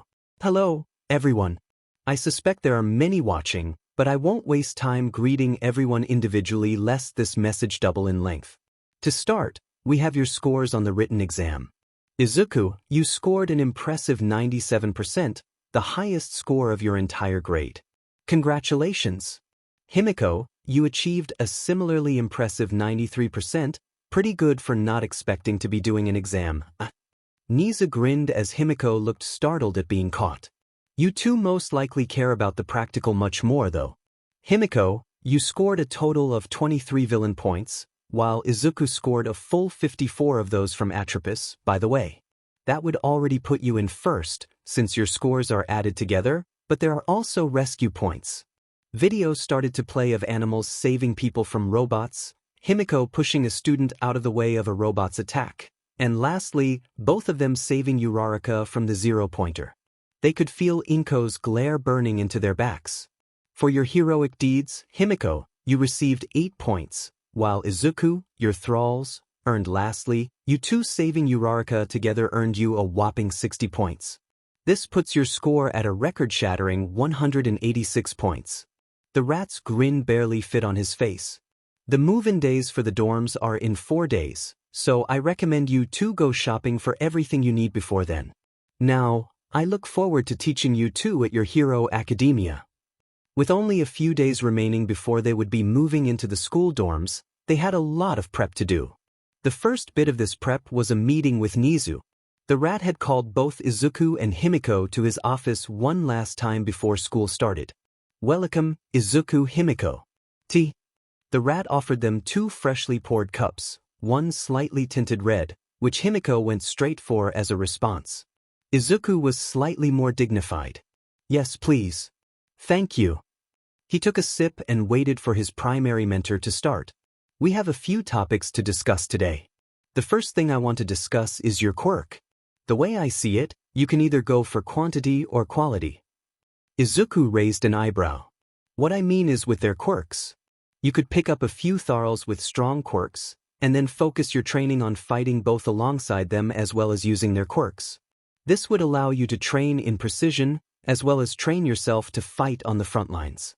The other option is to amass a large pile of thralls, allowing you to brute force fights with a horde of animals. Izuku considered it for a second. I don't think either option is a bad idea. I would actually say that I want both. He set his cup down. Having hordes is very useful. It will be a large boon in taking down groups of opponents, since I could effectively become a one-man army.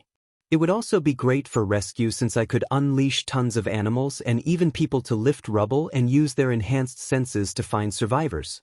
I'm also going to need some thralls with strong quirks, though. There are going to be times when I have to fight, so the more help I have, the better. There are also likely to be some villains who are simply so high quality that quantity can't match it. I want to surpass All Might one day, which means I'm going to need some extreme firepower. After all, you could throw 1,000,000 quirkless animals at All Might, and he probably wouldn't even struggle. Nizu smiled at him and nodded his furry head. Well reasoned. I thought much the same, why I recently started passing out something to UA alumni. He placed 2 forms on the desk, and the 2 teens took one each. As they read through, Nizu summarized it. That form, if signed by pro heroes, will allow you to resurrect them in the event that they pass. It doesn't mention you by name in case this gets back to the commission, it merely refers to you as an experimental medical procedure, capable of bringing back the dead at a steep price. I don't expect everyone to sign it, but there should be some takers. Having finished his skim through the form, Izuku set it down with a serious expression. About the commission, how long do you think we have? I know they'll definitely find out at the sports festival at the latest, but they already have the forms, right? Nizu grimaced. Luckily, your father works there and volunteered to go through the student list we're legally required to send. This buys us some time, but it also means they'll likely want his head once they find out. Izuku clenched his fists. Is there anything you can do to help him? If you can protect me, surely you can protect my dad. Even as he asked, he knew the answer. Nizu could protect him because he was a random student. They couldn't protect not just a grown man, but one of their own employees. Nizu shaking his head only confirmed it. I'm making plans to help him go into hiding. That's all I can do, really. Izuku felt tears form in his eyes. I might not see him much, but he's still my father. He wiped his eyes and gave Nizu a determined look. Is there anything I can do? The rat seemed hesitant to respond. Not much, honestly. The most I can think of is in the worst-case scenario. He didn't finish, but he didn't have to. Izuku knew the rat was saying he could use his quirk. Himiko gently pulled him into her chest, letting him begin to sob into it as the determination bled out of him before his inability to help. It's not like he could just go fight the government. It's going to be okay, Aizu. You trust Hisashi, right? He's more than capable of outrunning some fancy politicians. She played with his curly hair, a mirror of his habit of playing with her messy buns. Nizu just watched, trying not to show his confusion since he knew that they wouldn't approve. Is it really that big a deal? You can always turn off the brainwashing eventually, and the string is only a small inconvenience. Hardly worth crying over. He might have been just letting his bias against Hisashi steer his thoughts, though. The man had fulfilled his word, shrinking the True Hero program as much as possible and sharing important info, but that didn't erase his sins. Once the boy seemed to calm down, Nizu moved on to another topic. I wanted to ask you, how do you feel about including the form from earlier as part of the paperwork to join the school? You're going to train alongside your classmates a lot, so they would be great as thralls. The angry expression forming on the boy's face clued Nizu into the fact that he had apparently done something humans didn't like. And how likely is it for your students to die in their time here? The fact that this has to be considered is worrying. Nizu frowned. It isn't common, but some UA students have died. Some to training accidents, some to villains while out on internships and work studies, some just to common diseases. People come here to be heroes, they are going to be in danger, it's just part of the job. Izuku sighed, accepting that argument. By bringing them back as thralls, we can allow students to achieve their dreams, even from beyond the grave. Besides, can't you release them and let them go back to being dead anyway? Izuku hesitantly nodded. Fine. But don't sneak it into small text so they miss it, make sure it's obvious. Nizu would give him that at least. It's not like humans actually read terms and conditions anyway. With that out of the way, the last thing I want is a question for both of you about the dorms. Himiko perked up. She had been mainly sidelined since this meeting was more for Izuku, so she had been getting bored. Normally, each class dorm fits 20 students, since that's the size of a class. With Himiko, that is, would you rather share a room or should I have Cementos build a new one? Izuku opened his mouth in shock, so Himiko answered for him. We'll share. She gave him a wide grin. Thanks, Mr. P. Izuku turned his shock towards her, while Nizu clapped his paws together. Excellent. Now, as a teacher, I do have to warn you. I am personally very curious if your thralls can still reproduce, but save that experiment for after graduation, please. Himiko pouted. Fine. Is that all? Nizu nodded. The teens left, one skipping with a large smile, and the other mortified. The next day, they were at Kiyoshi Ward Shopping Mall to do all the shopping they would need for their dorms. They were both going to need a large list, so they set out early. Ooh, Aizu, check out this one. Izuku sighed as he followed after his closest friend and first thrall. The entire trip, albeit it hadn't even been an hour, had so far consisted of following Himiko around as she went into random shops. The one she had just led them into was an expensive clothing shop. Why are you even interested in these? I thought you only wore DNA-infused clothing for your quirk. The blonde pouted at him and wagged her finger. You're a boy, you wouldn't understand. Her excitement seemed to reappear. I just like to look at them. Besides, I can always take pictures and send them off to Nizu as inspiration for my next batch of clothing. He sighed and relented, watching as she grabbed a couple of pieces and ran into a changing booth. He took a seat and waited. Maybe we should have come earlier. We have a good 5 hours still, but knowing Himi, that might not do it. The vampire in question finished changing and stepped out of the booth. Izuku hadn't paid attention to what she grabbed, so his jaw dropped when he saw her. She wore a black dress that hung off her shoulders. It draped all the way down to about half of her legs, reaching asymmetrically further down one leg than the other and giving a nice view of part of her thigh. Himiko leaned forward with her arms behind her back, accentuating her chest, which was exposed at the top with how the dress was cut. Izuku suppressed a gulp. So, how do I look? The blonde teased, giving him what many would call a creepy grin. To him, it only made her look cuter. You look good, Himi. She beamed before disappearing back into the booth. A few minutes later, she appeared again. Izuku had to suppress a nosebleed as his face turned red. Where did she even get that? I didn't see any in the shop. Himiko wore very little. To be precise, she wore a bikini that didn't leave much to the imagination, the deep red of the material barely covering up her most important parts. He attempted to stammer out an answer, but Himiko retreated to the booth, giggling, satisfied with the result she had got. About half an hour later, they both left the clothing shop. Izuku had bought a couple of decent exercise shirts and pants, while Himiko had bought absolutely nothing since they would fall off when she used her quirk. I would say it was a waste of time, but if Himiko's happy. He snapped himself out of his thoughts, rushing into another shop with a passion equal to what Himiko displayed earlier, so fast that Himiko swore she felt the pain of their link going taut despite the impressive distance that they can now separate. She wasn't surprised, though, given that she had also noticed the hero merch store. Following him inside, she saw him seemingly teleport around the store as he analyzed each piece of merch, until he landed on one he liked. To nobody's surprise, it was of All Might. She giggled as she watched the boy's obsession with the very man he had sworn to surpass. By the end of the shopping trip, both teens were mentally exhausted. They were both physically fine, of course, with Himiko no longer feeling exhausted and Izuku using Hall to effortlessly carry all their bags, but it had been a long day. They sat down at a cafe together with Izuku ordering his food while Himiko sat next to him and bit down on his neck. Quickly, the whispers began. Each hurtful word started to dig into her like knives, freak and creepy being repeated over and over.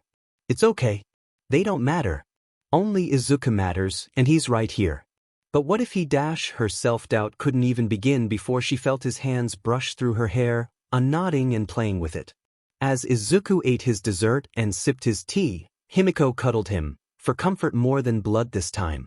Izuku whispered reassurances into her ear until she forgot all about the painful memories and the judging looks.